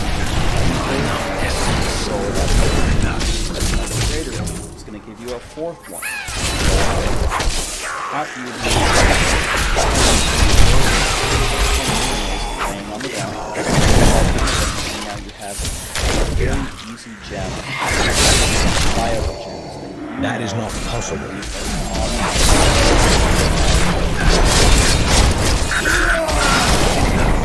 Now I don't have any. Now let's set up your follow. That is not possible. Down here. What final buff would you like to have? This world can abide you no longer.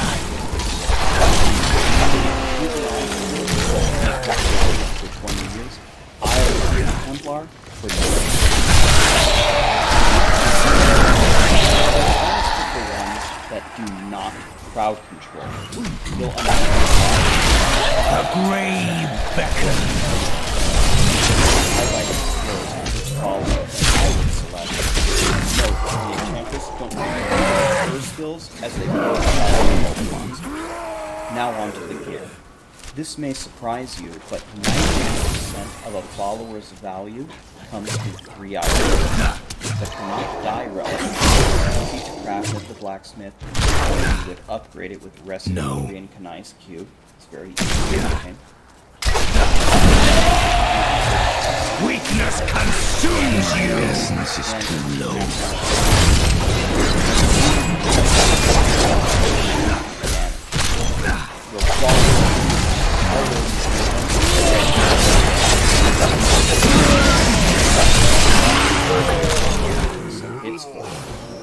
If you want your follower to occasionally gather that is not possible. Then you can give them and if you're okay with your followers seeing the monsters to help stay alive, you can give them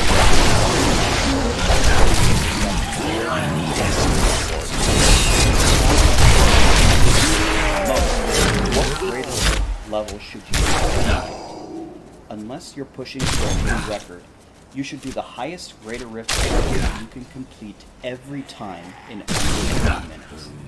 Every time you increase a GR level, the monster decay. That is not possible. Not enough essence. Let's compare running a GR100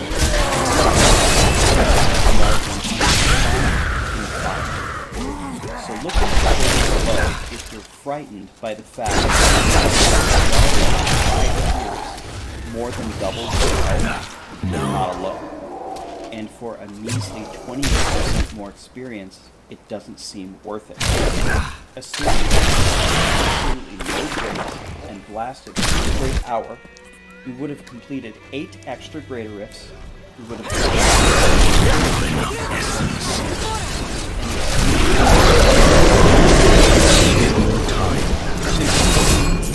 The Rift Guardian has found me!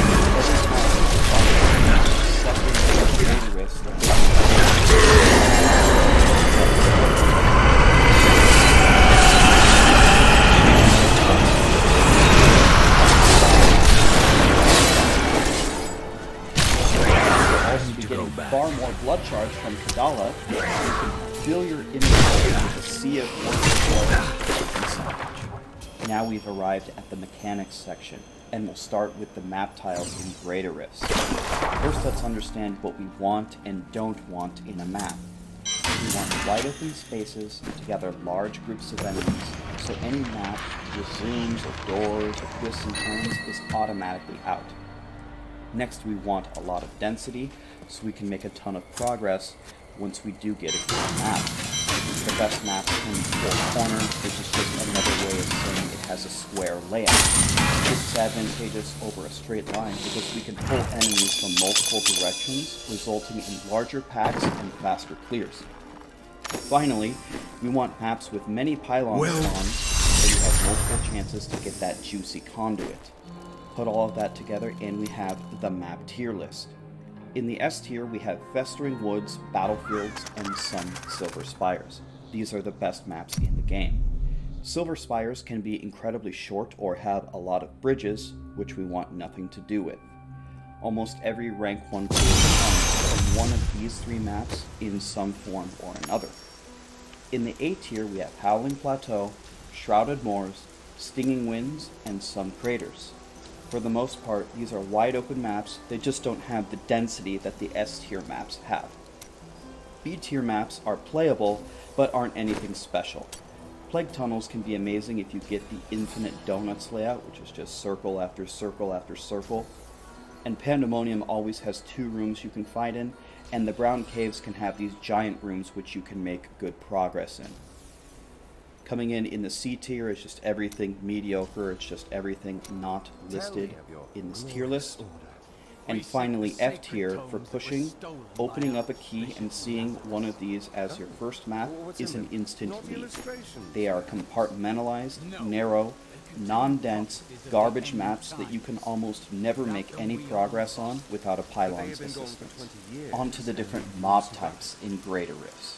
There are many different combinations of monsters you'll encounter, and you can diagnose which mob set you have very quickly if you've memorized the best and the worst combinations. Each mob type has a specific value they give toward advancing your progress bar. The more progression they give, the better, unless their HP is so high that it's not worth killing them. Density is a major factor in mob types. You have the most valuable monsters in the world, them on the map.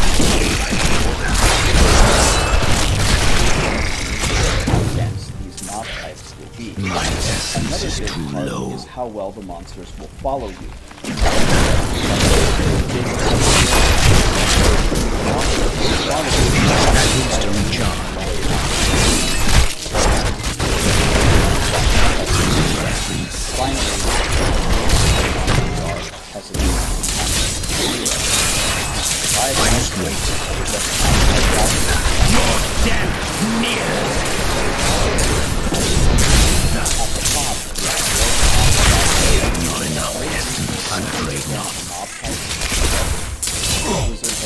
Changes to these values in mob sets. Don't rely on it 100%, but it's still not enough. This world can abide you no longer. There are still going to be great mob types not listed here.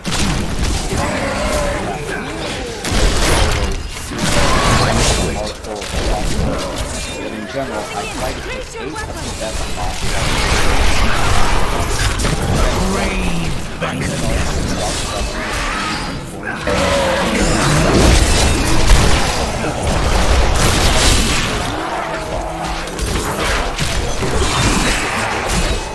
Festering Woods and actually clear an entire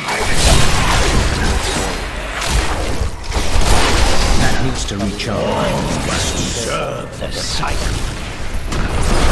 I'll tell you, squad comp is a huge reason. Outrageous density. That needs to recharge. Overall, Vile Swarms are amazing because they can always be. That needs to recharge. Decay and rot.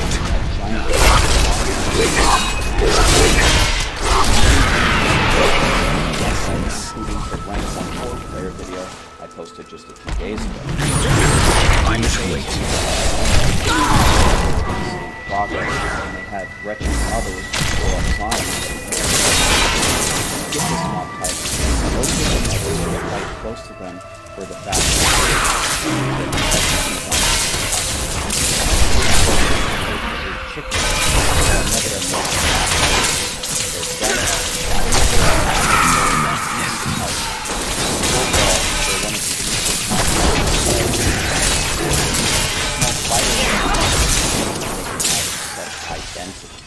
Combine that with very low HP, which is fairly harmless.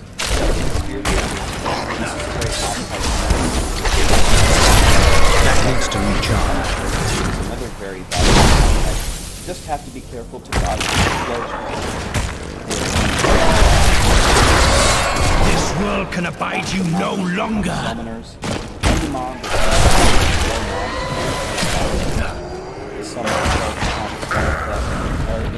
just let them do their thing.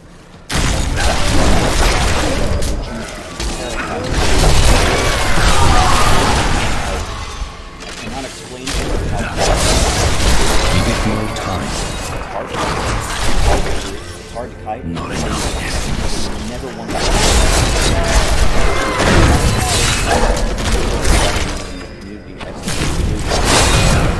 That needs to recharge. But they are terrible in Diablo 3. They're quite valuable, but it's so hard to kill that they're not worth it, unless of course you have a conduit pipe. That needs to recharge. It at all.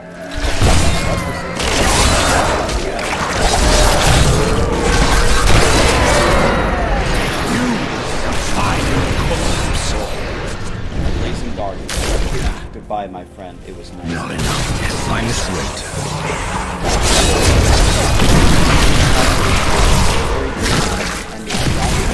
Just cry and you will see them.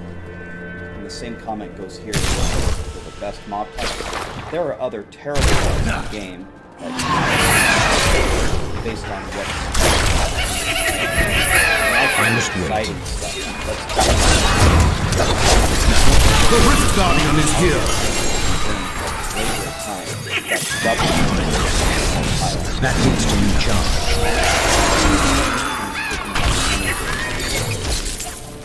Here we're going to talk about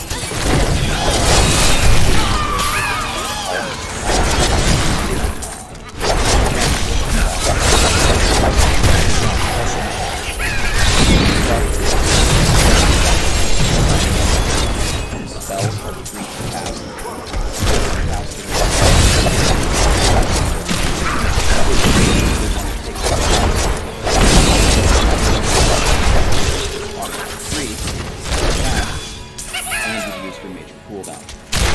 Conduit.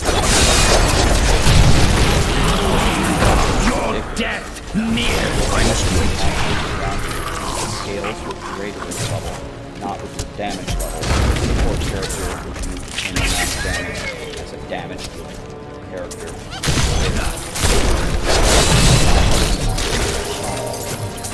You want to take this after you've gathered many elites at damage just so that you track. Power Pilot. Lasts for 30 seconds or 60 if you have a flavor of time. It increases your damage by 250%. Some sources on the internet say it's 400, but after collaborating with a lot of companies, no matter what the percentage is, it makes you do way more damage. You typically want to take control of the convention of the element cycle and Rift Guardian stricken. There is no talk room. more about convention. I need to go Shield back. Pylon lasts 60 seconds or 2 minutes if you have flavor of time. Plus, I need to go back. you want to take after pulling the giant pack of monsters together or in conjunction with the second pylon to guarantee you can stay alive and deal massive damage. Last but not least, speed pylon will last 60 seconds or 2 minutes if you've got a flavor of time. Will increase your movement speed by 100%, your attack speed by 30%, and it will grant you the ability to walk through walls and knock back monsters. You want to take this to stack Stricken on a boss, or to skip an entire floor, but you do not want to take this when you need to group monsters, because running through enemies and knocking them back with a speed pylon is a lot of crowd control. We'll get to that in a moment when we get to the crowd control section. And now for more information on pylons. Pylons have predetermined spawn points where they can appear on a map.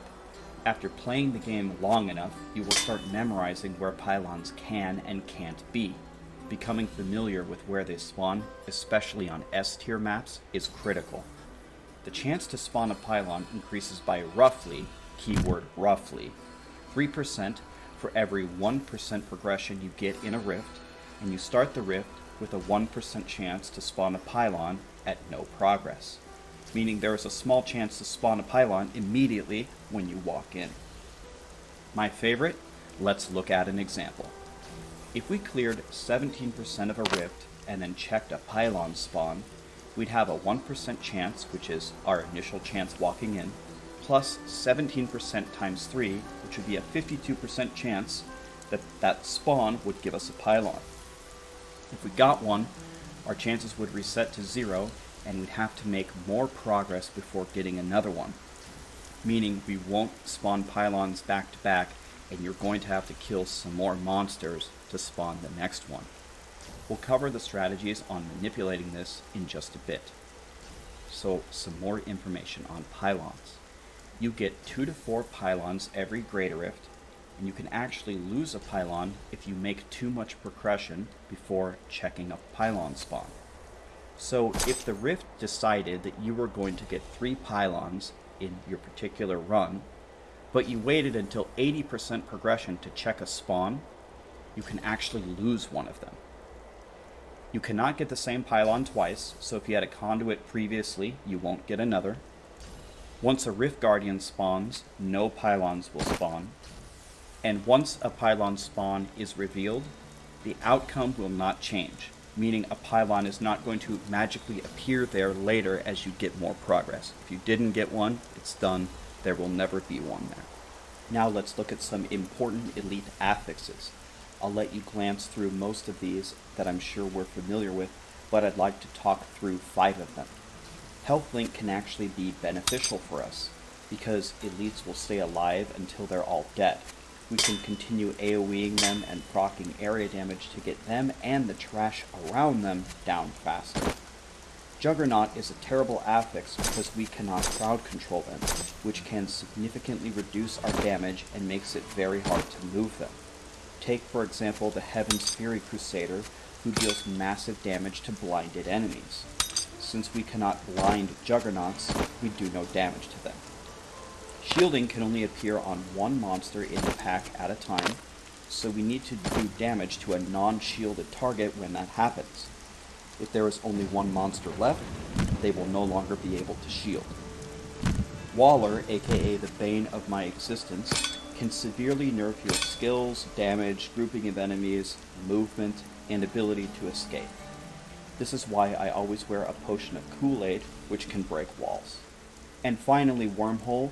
Getting teleported to a random location you didn't want to be can interrupt your DPS cycle or just flat out kill you. Be careful when stepping into one. On to Rift Guardians, which are the bosses at the end of a Greater Rift.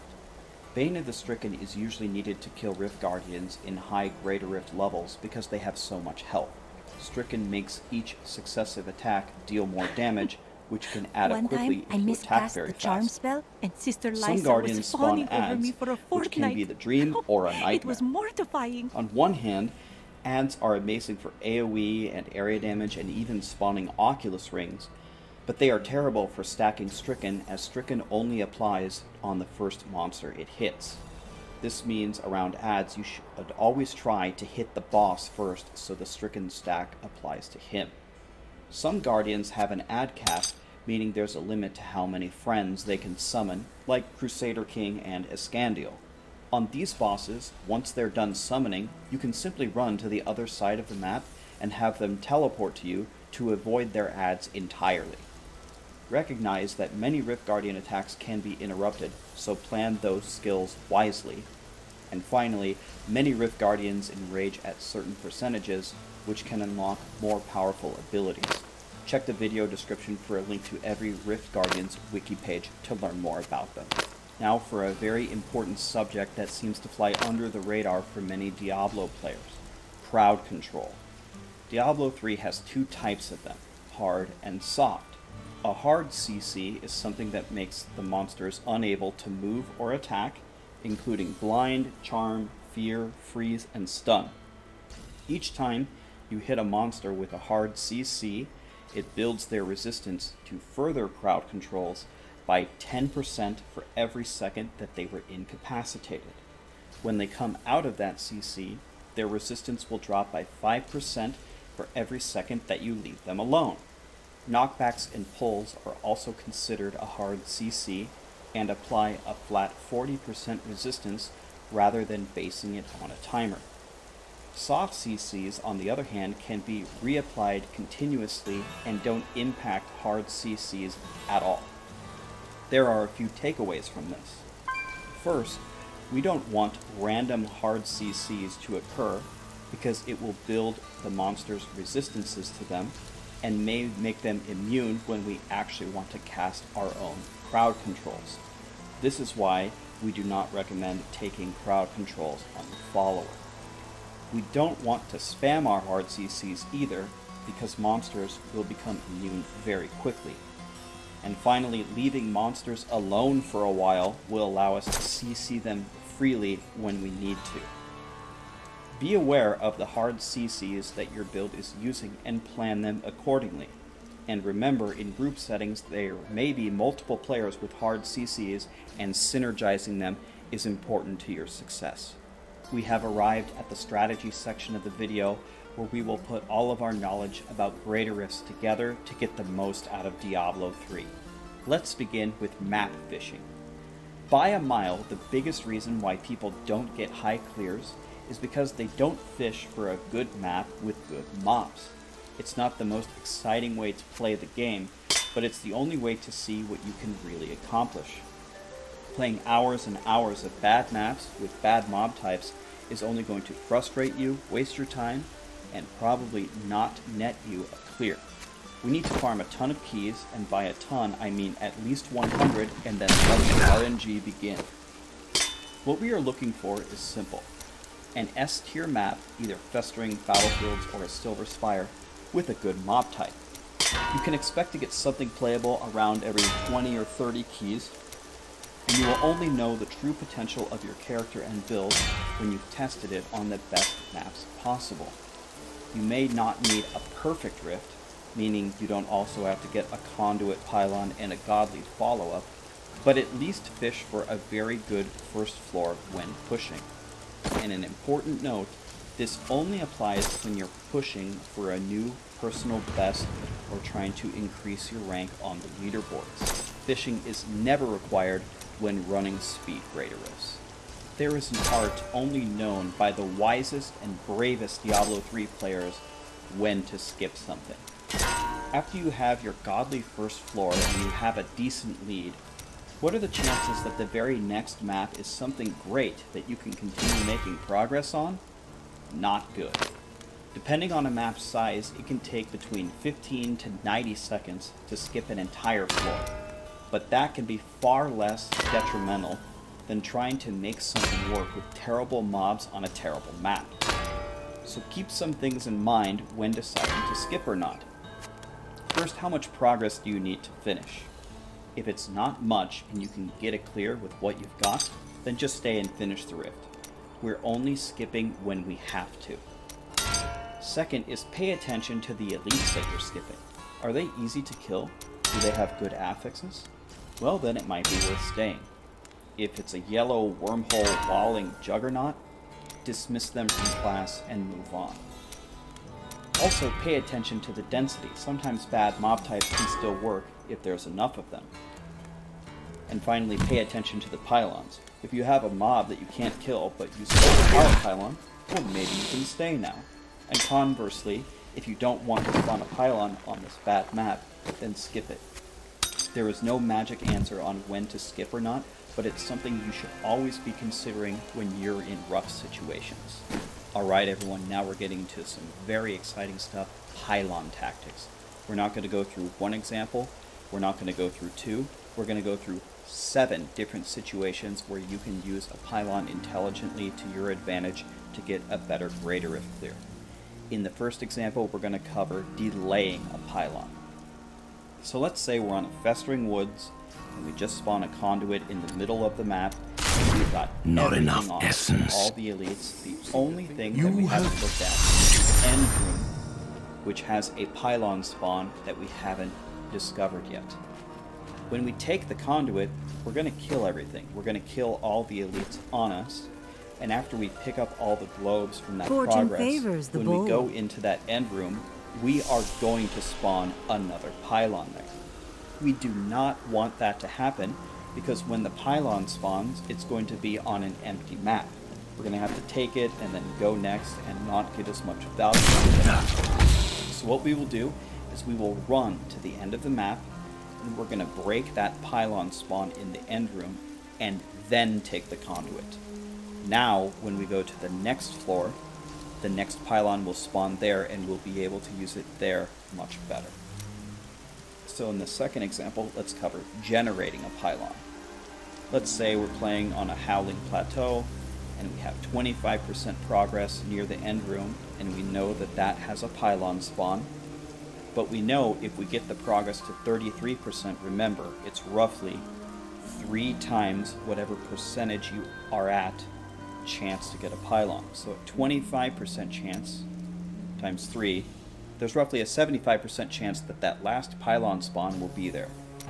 If we just take a moment to kill a little bit of trash and try to get it closer to 33, and then go check the end room, then we have a much bigger chance of getting that conduit that we're looking for, zap everything, and then go next map with a giant lead. The next example is similar to the previous one, but this time we're going to generate a pylon on the next map. So let's say we're on a festering woods and we dragged all the elites to the end and we uncovered the last pylon spawn, and we didn't get one. And we estimate it's been about 20% progress since our last pylon. Instead of just giving up and going next map and continuing on, maybe the first pylon spawn on the next floor will give us a conduit, but remember, we're going to have to make some further progress in order to make that happen. So we will fight in the end room for a while, we'll kill whatever is reasonable, and then go next and pray for a conduit, which we would take to go back and melt all of the elites. Now let's talk about generating a pylon at 99% progress. Let's say we're playing at battlefields, and we have a conduit, and we killed the final elite to spawn the boss, and all the progression orbs are on the ground. All we gotta do is pick them up. Don't take all of them. Only take enough orbs, and by the way, they're worth about 1.15% progression. Only take enough orbs to bring your progress to 98 or 99%, and then run ahead to the next pylon spawn to see if you can get a pylon for the boss. If you get a power pylon, your Rift Guardian killer, your RGK, is going to be very, very happy with you. And finally, skipping a pylon. If you're playing a 4-player Greater Rift and you spawn a speed in the middle of a festering, we always completely skip this pylon, because when everyone has speed, it knocks back all the monsters. Remember a few slides ago, hard CC, it will make it impossible to group them, and it's just simply not worth it. In that case, we would just completely skip the pylon. For our last 2 examples, let's talk about ways to save a pylon, because contrary to popular belief, you don't have to immediately click a pylon when you see it. for example 6, let's say you're at 90% progress on a good map, good mobs, with good density, and you spawn a power pylon. Don't take it right away. Finish the rift, since everything is already going very well, and the RGK, after they stack a bit of Stricken, is going to love that power pylon, and they're going to vaporize the Rift Guardian for you. And what about saving a pylon on a previous map? Let's say you were playing a Festering and you had a Conduit, and you got your bar all the way to 85%, and at the end of the map, as you were leaving, you accidentally spawned a power pylon. Don't take it and go next floor and get the last 15% of your rift. And when the Guardian spawns, have your whole team run to the beginning of that floor, go back and take the power pylon for the Rift Guardian killer, and then you'll be able to have that for the boss. So the main things that you want to be keeping in mind when you're playing Greater Rifts about pylons is which pylon spawns are coming up. Do you want a pylon to spawn here or next map? If you want it to spawn here, make sure you have as much progression as possible before checking it. And if you want it next map, then break the pylon spawn right now. Which pylons are left, because you can only get each pylon one time. How much progress have you made since the last pylon? 33% is the amount you should look for to be guaranteed a spawn.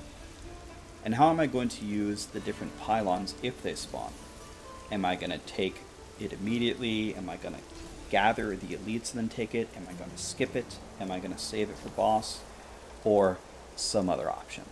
Now let's talk about the seasonal buffs in a general sense, because I want this video to be applicable no matter what season of Diablo that we're in. But in general, especially as of lately, these powers can propel your characters to Greater Rift levels far beyond what they would normally be able to do. It's very important to completely understand and take advantage of all that they offer you. A lot of people think that you can read the patch notes and read what it does and have a full understanding of how to use the buff. I promise you that that is never true. You've got to get on the public test realm and try it, or at a minimum, watch some YouTubers or streamers and get their thoughts on exactly what you can do with these powers. So let's take a few examples. Season 18 was the Triune buff, and it had outrageous synergy between the cooldown reduction circle and the power circle. You could sit in a cooldown circle and not put cooldown rolls on your character to bring back a very long cooldown or a very big attack. And then once you brought that back, you could jump into the pink power ring and just erase all of the monsters. Once you were able to recognize that, prove yourself worthy. Much greater power. Not enough.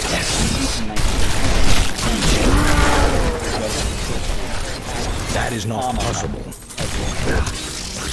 The geyser. The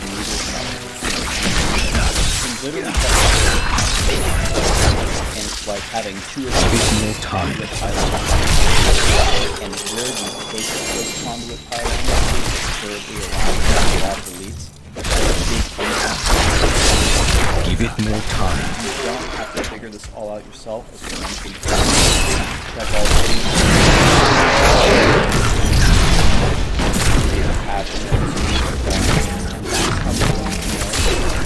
exactly how the seasonal buffs are going to help you. Now let's dive into more Guardian tips. I'm afraid not. First of all, on them, have an idea of where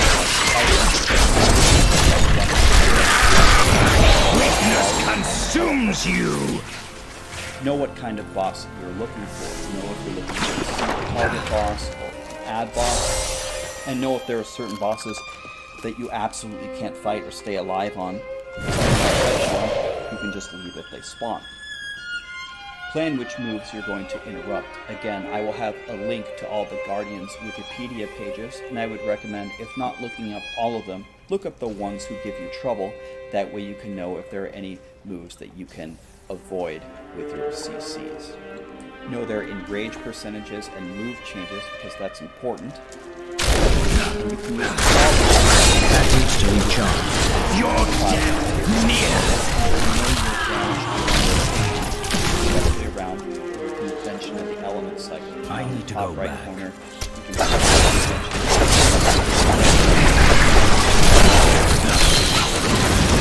Your main attack whenever it goes. Not a night embrace. Give it more time.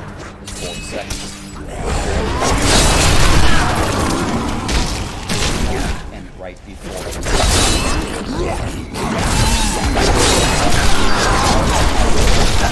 Take some additional risks, just be careful. Otherwise, dodging the attacks and staying alive is almost always highlights. Immediately to stack channeling after stack stricken once your cooldown is down is taking channeling.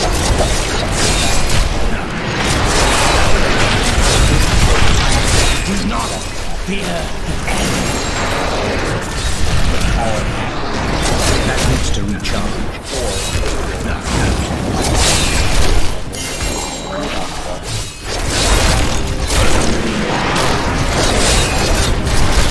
That is not possible.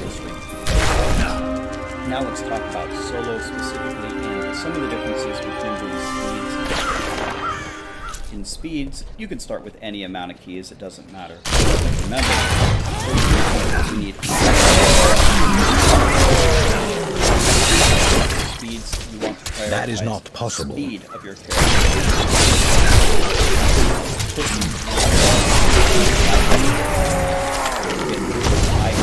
Levels, monsters are going. The grave beckons. Give it more time. All that highlight is not needed. I must wait. And for pushing, you must plan over a lot of examples.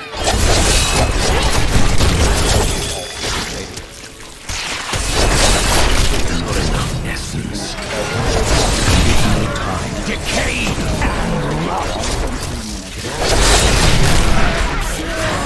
Paragon levels and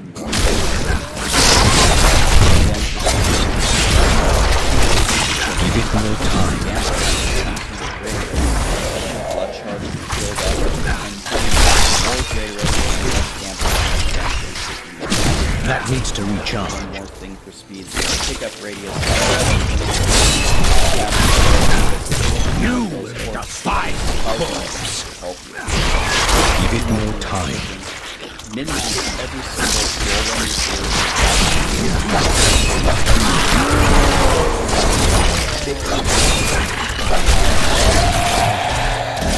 Pylon, feel free to escape and taunt. That needs to recharge. Serve the cycle. Let the game. And finally, a lot of people tell me that how high it is built. I must wait. Well, if you're opening you'll know if you can do it or not. You're going to get a festering woods with a good map with a conduit. That needs to recharge. Weakness consumes you.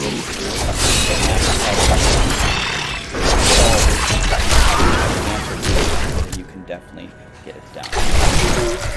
One final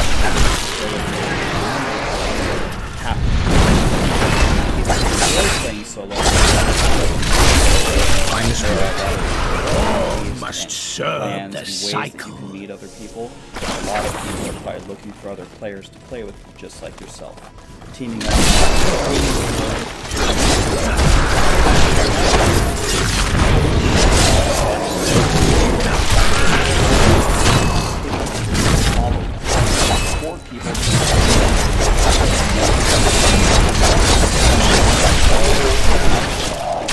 Smoother process for all involved.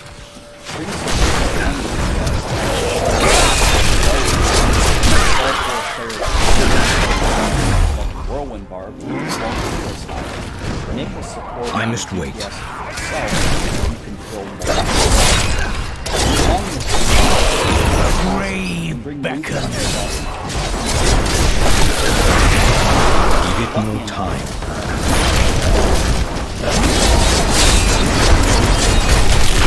The Rift Guardian has found you.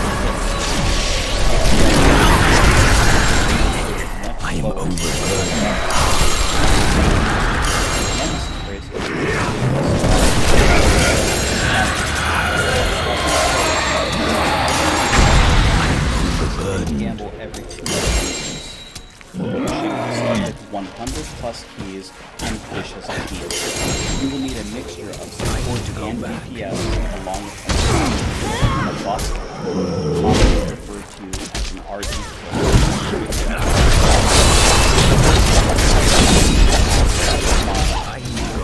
Giant patch in open area down.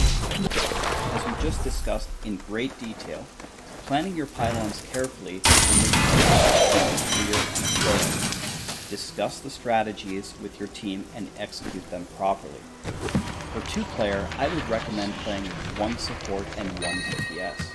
The support is necessary for keeping the DPS alive, and it will allow you both to clear higher than using 2 DPS. For 3-player, you can use either 1 support with 2 DPS or 2 support with 1 DPS. The main question you need to answer is, can the DPS clear both the Rift and the Guardian by themselves if you choose to use one? I can tell you there are very few classes that can do that currently, but it's possible Blizzard will release more in the future. Well, and finally, for 4-player, I wouldn't bring any less than 2 Don't forget, support. That is too expensive. And 2 DPS is by far the most common, but if there's a class so strong that they can solo everything, you could consider bringing 3 supports. In a few words of wisdom on group play in general, communicate. Teams who discuss strategies and agree on tactics can clear way higher than the ones who don't. Speak up, but be respectful while doing it. And speaking of being respectful, never insult your teammates ever. It gains you nothing and only has the potential to ruin things for you. For our final topic, let's look at what the current meta team looks like, and meta stands for most effective tactic available. This is usually done as a 4-player team for more loot and experience, but it can change from season to season as Blizzard adjusts class balance. The main takeaway here is seeing how the team itself is structured so you can use similar ideas in building your own teams in the future.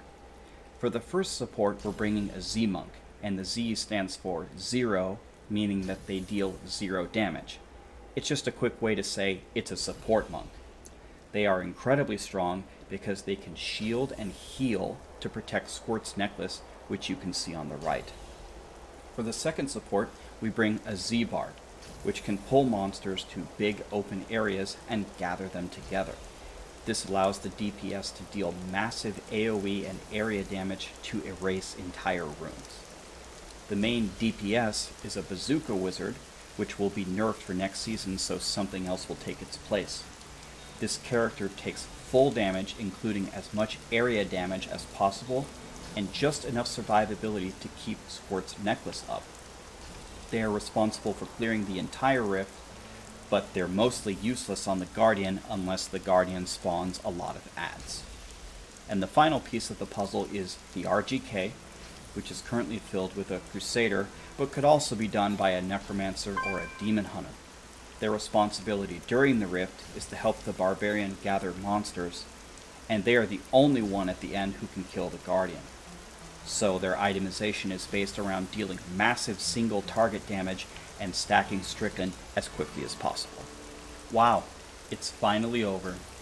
This video was by a mile the biggest undertaking I've taken in my gaming career. I couldn't have done it alone, so let me take a moment to shout out all the talented players who looked through this with me. Big thanks to Seven, Broken String, CG, Fuss, Saw, Vanquish, Wario, and Wudijo for all their thoughts, ideas, and input. All of their Twitch streams are linked on this page and will be in the description of the video. Please go throw them a follow, guys. And please, let me know in the comments what you thought about this video. Did it help? Did it give you new ideas to approach the game? Are there any lingering questions that you need help with? I will read every comment like I do for every single video. Thank you all, and good luck to you in Diablo 3 and beyond.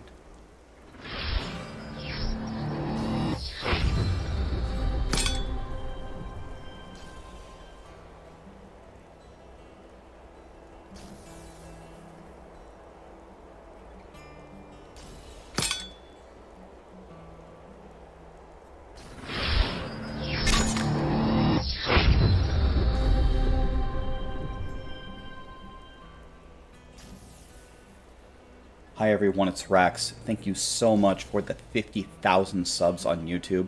It's a milestone that I honestly never thought I would ever get to, so appreciate and love you guys very much. As promised, what we're going to do is we're going to take 50 of your questions and go through and answer them all, and there were a lot of repeat questions, so a lot of you guys are wondering the exact same thing. What I'm going to do, I don't have any kind of script prepared at all. We're just going to go to the question, I'm going to read it, and I'm going to give you the fresh answer straight out of my mind so it feels more natural.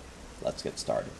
Question 1. I'm going to be boring and start off easy because I enjoy getting to know my creators. What is my first name? I hope all of them are going to be this easy. Spoiler alert, they won't be. My name is Ryan. Question 2. Do you have any other hobbies or games that you like to do outside of Diablo? Growing up, I really liked to play soccer or football in Europe. I know Europeans get very upset when you call it soccer. I don't know why we call it soccer. It's just where I was born. I don't know why we don't use the metric system. It's better. It's base 10. Played soccer. Played guitar for about 16 years. If you saw my 30,000 subscriber video, I really like to play the guitar. As far as games, I have played so many video games, you guys. I couldn't even possibly begin to tell you all of them. I love the Final Fantasy series. I love the Zelda series. I love Halo 1. That's the game that I competed competitively at the national level on. Halo 2 was good too, but everything after that, forget it. Just Halo 1 and Halo 2. I have 20 billion hours on World of Warcraft. Really like RPGs, ARPGs. I have played Path of Exile. We'll get to that later. A lot of questions on that. I really like to swim, and I like to lift weights. So soccer, guitar, lift weights, video games are kind of my top things to do outside of Diablo. Alright, on to number 3. Your explanations are always simple, on point, didactic. Is this skill or a gift that you were born with, or it's something that you put a lot of effort to achieve? Well-built sentence, you're articulate. Does it come from a certain background, or is it a gift? Reading here. Mentoring the slow pace of flow. Is it something that I nagged as something missing from others? And I feel like you're answering every question one would have, which must be incredibly hard because you're a veteran. Well, thank you for the kind words, guys. My background is mathematics, so to be honest, it kind of surprised me to hear this. It makes me very happy. But my speech is not something that I have really put a lot of thought into. Did I look at other people's videos and feel like I needed to change it to address my audience? No. When I watch another video from other content creators, usually I can pick up what they're trying to tell me because I have that background, so maybe it's filling in some of the gaps. And I do think Diablo has a lot of good content creators. Where it might come from is, in my career that I had, which we'll get to later, there were a lot of different departments where I would observe a trainer teaching one of the new hires how to do a particular job. And what I was sitting there thinking about is, if I had the slate wiped clean and I was coming in fresh, if they were training me in that way and speaking to me in that way, I would not be able to very easily learn what they're trying to teach me. In a lot of those cases, I eventually became the trainer, and based upon what I had learned from that, from listening, and of course my own trial and error, I became more comfortable teaching people things. So that's the mentality that I have when I make a video. I try to assume that you have the slate wiped clean. I want to give you all the information with no nonsense, and I want to present it to you in a way where if you don't have a strong background, it's still going to make sense to you. Number 4. I have 2 questions. Do you play WoW? And is there any item in D3 that you still have not obtained? And what is your main class in WoW, PvP or PvE? Let me go for the easy one here. Is there any item in D3 that I have not obtained? I don't have the Cosmic Wings from the Rainbow Goblin. I've never really searched for it, but I thought maybe playing since the beta, then I would have just magically found the cosmic wings at some point, but I still haven't found those. Do I play WoW currently? No, I haven't played WoW in like at least 6 years. But in Vanilla and the Burning Crusade and Wrath of the Lich King, I played WoW religiously, an unhealthy amount. I probably have the most, out of any video game, I probably have the most hours logged on WoW of any video game. The two classes that I mained were Warrior and Shaman, but I did play all of them. And PvP or PvE, I did both religiously. I've been in some of the best guilds going for world firsts in PvE. And for PvP, I was a gladiator every single season that I played. And in a lot of cases, I was actually a gladiator on more than one class. But I would say Warrior and Shaman are my best two by far. Number 5, what is the origin of the name Rax Xanarax? I'm always curious how you got it and why you keep it like that. What's the story behind your username? Okay, well, I'm going to tell you. A long time ago, back when the dinosaurs roamed the earth, something came out called AOL Instant Messenger. It was a program that you used to talk to your friends. So I download it, and it says, what is your screen name? I don't even know what a screen name is. Ryan. Enter. Taken. Ryan S. Taken. Ryan Dude. Enter. Taken. And then I got mad. I got mad and I mashed on the keyboard. And out came Xantarax. I'm like, yeah, whatever. Enter. Approved. Like, okay, my name is Xantarax, whatever that means. Then, when Diablo 2 came out, it was very common to put a 3-letter clan name in front of your name. And me and my friends all played from Nebraska. We all grew up in Nebraska. As an inside joke, we called it Nebraska with an X. So my name in Diablo 2 was Rax Xanarax, which is Rax for Nebraska. Xanarax was random mashing. Then, when I got World of Warcraft, dashes weren't allowed. What am I going to make my name? I couldn't think of anything better. I just got rid of the dash. Rax Xanarax. So, the Rax is Nebraska. The Xanarax is just random mashing. I probably have the dumbest name in all of esports. Number 6. We have Vicky. Okay, we got a lot of questions here. Let's just take them one by one. How old am I? I'm going to tell you. But first, I want you to pause the video. How old do you think I am? I'll give you 5 seconds.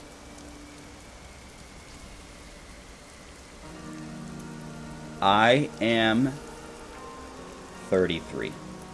I'm old, guys. It's all shuffleboard and bingo from here on out. Where do I live in the U.S.? I live in Iowa. Never come here. I do not like it here. Need to go back to Nebraska. What's the first game that I ever played? The first game that I ever played was Final Fantasy 1. What's my favorite Final Fantasy? Probably 7, but I love Final Fantasy 1. It's either 7 or 1. I love them both. What's my favorite game hero of all time? Cloud. What's my favorite villain? Sephiroth. You've seen a pattern here. What's my favorite band and musician of all time? That's on another question, so I'll answer that there. Would you marry a Greek nerdy goddess that plays 12 hours a day? I mean, on paper, that sounds pretty good. We should talk, Vicky. We should talk. Sounds pretty good. What is my wife's opinion on me being a full-time gamer? When and if I ever get one, Devin, I will let you know. But I'm usually only okay in small doses, so I don't know if I'll ever subject a female to a lifetime of misery with me. Do I live by myself? What state do I live in? I live in Iowa. Don't ever come here. Do I live by myself? No, I live with one of my best friends for like 15 years. His name is Kirk. Some of you on stream may have seen him. He's a really good guy. Been a long-time friend of mine. How old am I? 33. It's all downhill from here. Number 7. Do you smoke weed or take psychedelics? If not, or if you prefer not to answer, then what's your take on legalizing marijuana or psychedelics, such as mushrooms, LSD, etc. in America? What's my preferred adult beverage? Do you take any drugs to play Diablo longer? I'm going to be completely honest with you guys, alright? I'm gonna tell you the honest answer, for real. And some of you still may not believe it, I'm gonna tell you the truth. I have never, ever been drunk. I have never had a beer in my life.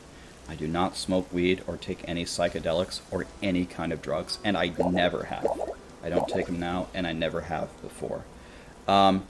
It's just something that I've never been interested in. There was an event that happened when I was very young, that happened with alcohol, that made me decide that I would never drink it again, because I was kind of observing. I was like, well, if alcohol will make someone do that, then I just better not drink it. I have had alcohol before, but very, very socially. No. The answer is no. I don't do any of this stuff. What's my opinion on legalizing? I'll be honest with you. I try to stay out of that stuff. I don't have a strong opinion either way. I just do what I do, and I try not to impose my agenda on others. But no, this is something that I have stayed away from my entire life, and probably will continue to do so forever. Number 8. How did you get into gaming? How did you make the decision to go full-time playing it and making content for the Diablo audience? Thanks for everything. Okay. Is this your full-time job? If not, what do you do for cash? What did you do before being a content creator? Is streaming YouTube your full-time job? What made you want to quit your job? Start streaming? What did you study in college? What was your job before streaming? What did you do before YouTube? Alright. Let me start with what Matthew said at the bottom here. What did I study in college? So, growing up, in my teenage years, I really, really loved video games, and I was a competitor in Halo 1 and Halo 2. I was going to the national MLG tournaments, and I really wanted to have a future in that, but it just wasn't financially feasible.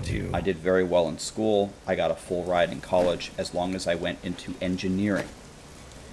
I went to engineering. I did electrical engineering for a year. I did well, but I didn't like it. I switched to computer engineering for a year. I did well, but I didn't like it. I switched to mechanical engineering for a year before I sat there and finally realized I don't want to be an engineer.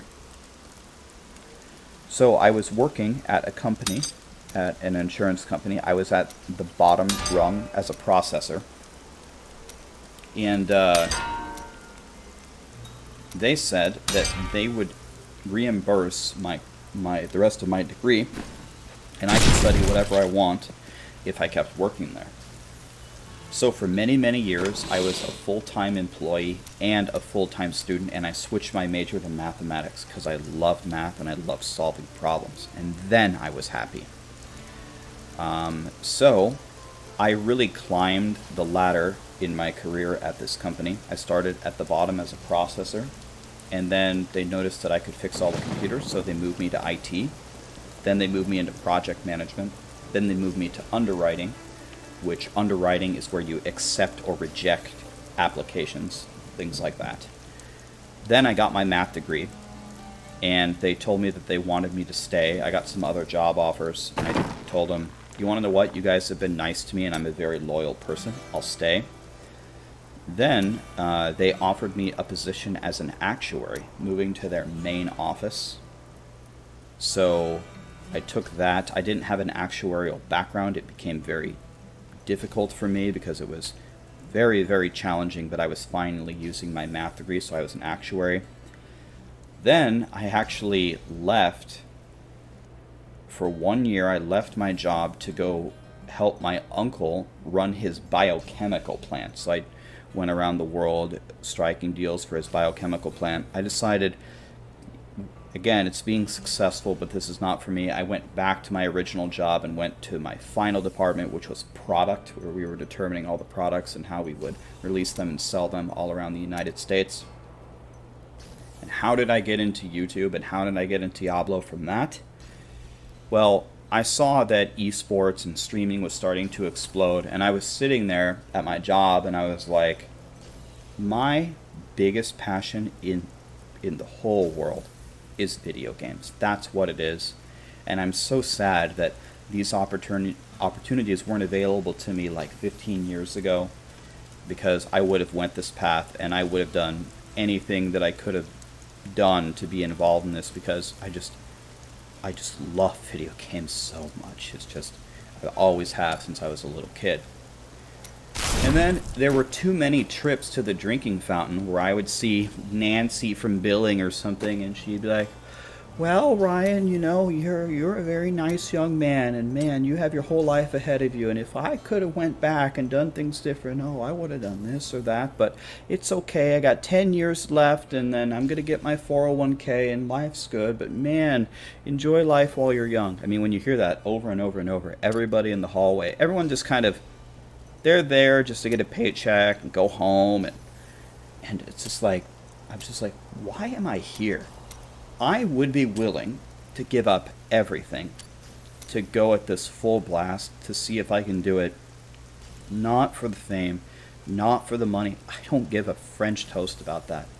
I just really, really would love to do this. That's it. So I said, I made a plan. I'm a mathematician. I calculated, could it be possible? Should I find some new attire? These said, old things are becoming so small. What? They're like, are you serious? I go, yeah.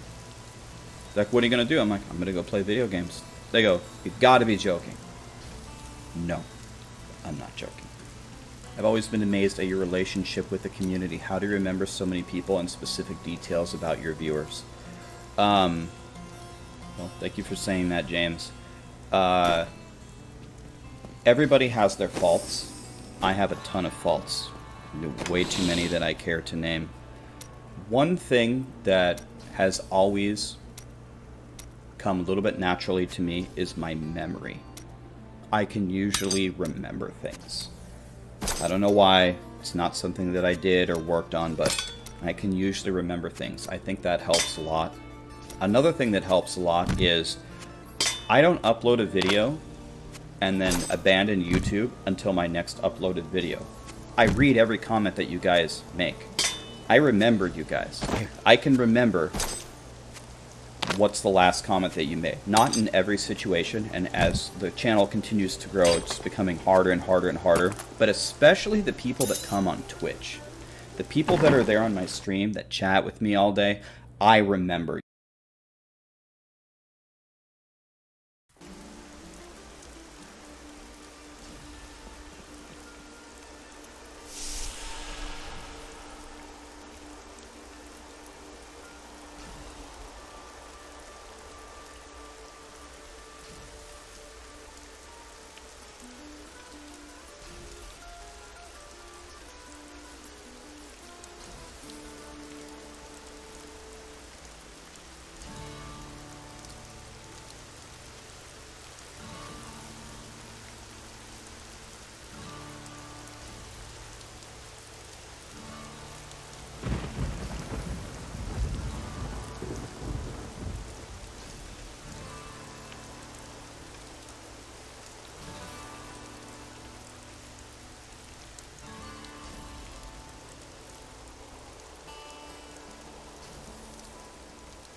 So, why are you here, Templar?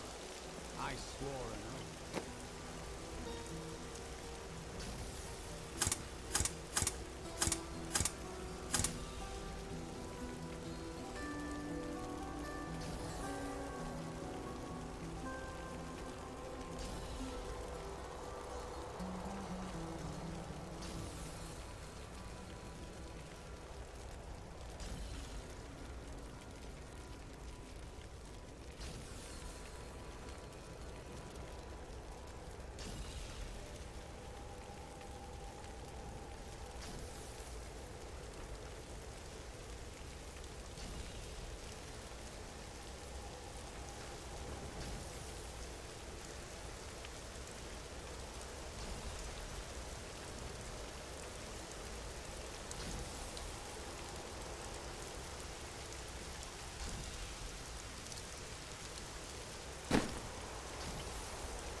I got some new things. You should take a look.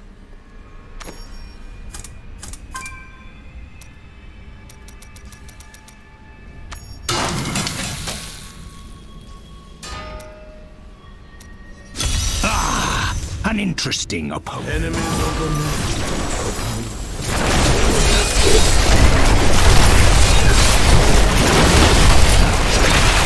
That is not possible. Ravma has blessed me. I must wait. My wounds are deep.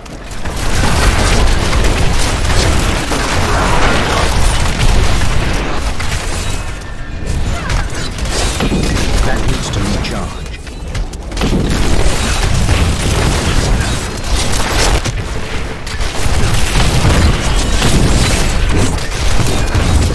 Give me no time.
My name is Urshi, and like Auric, I once served the ancient method.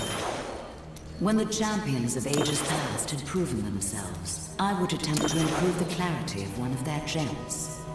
I'm here to help.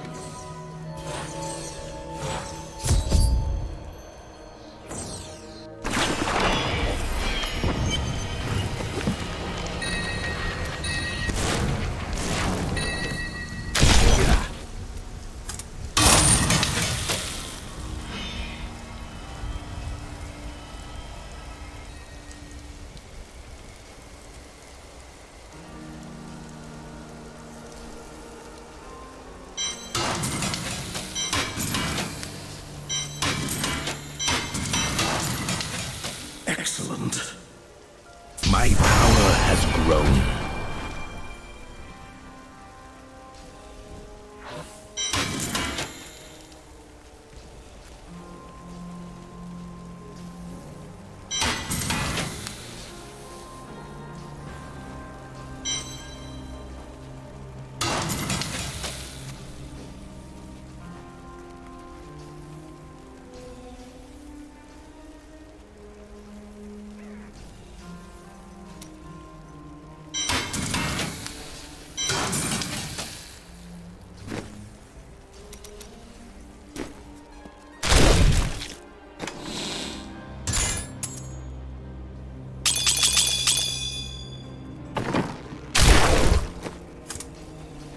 Don't be shy.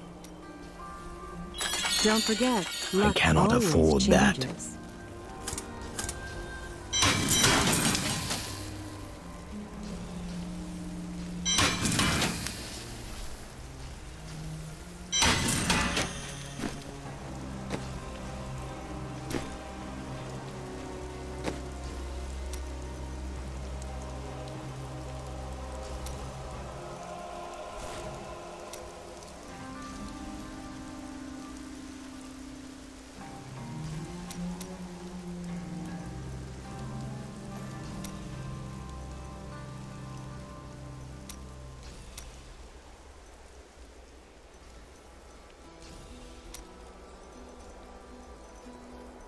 An ally has left. My foes grow weaker.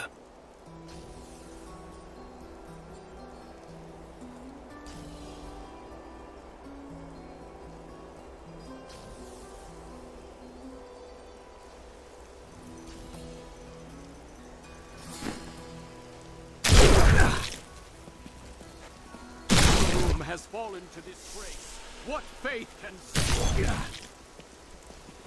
An ally has joined me, but our foes gain strength.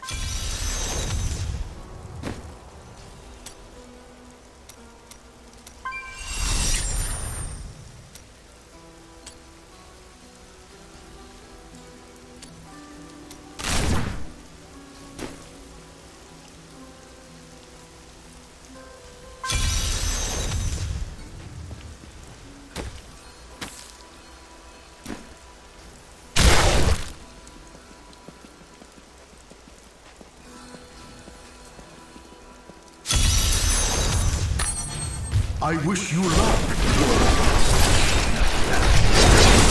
Time's wait.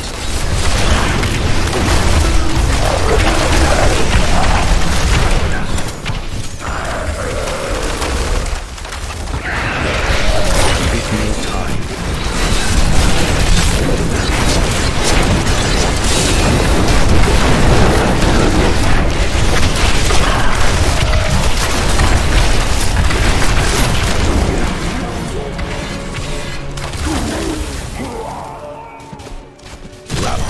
Has blessed me.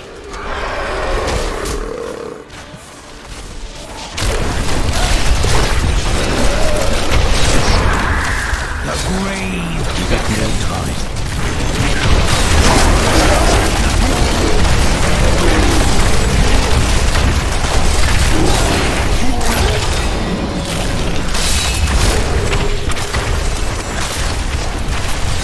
That foe will die.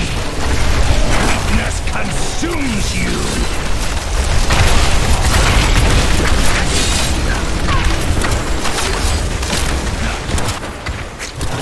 Time's wait.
returning to town.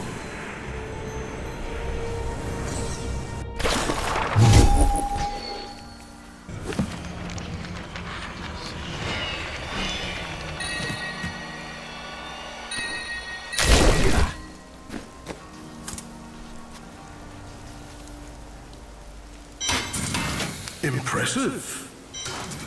Ravna has blessed me.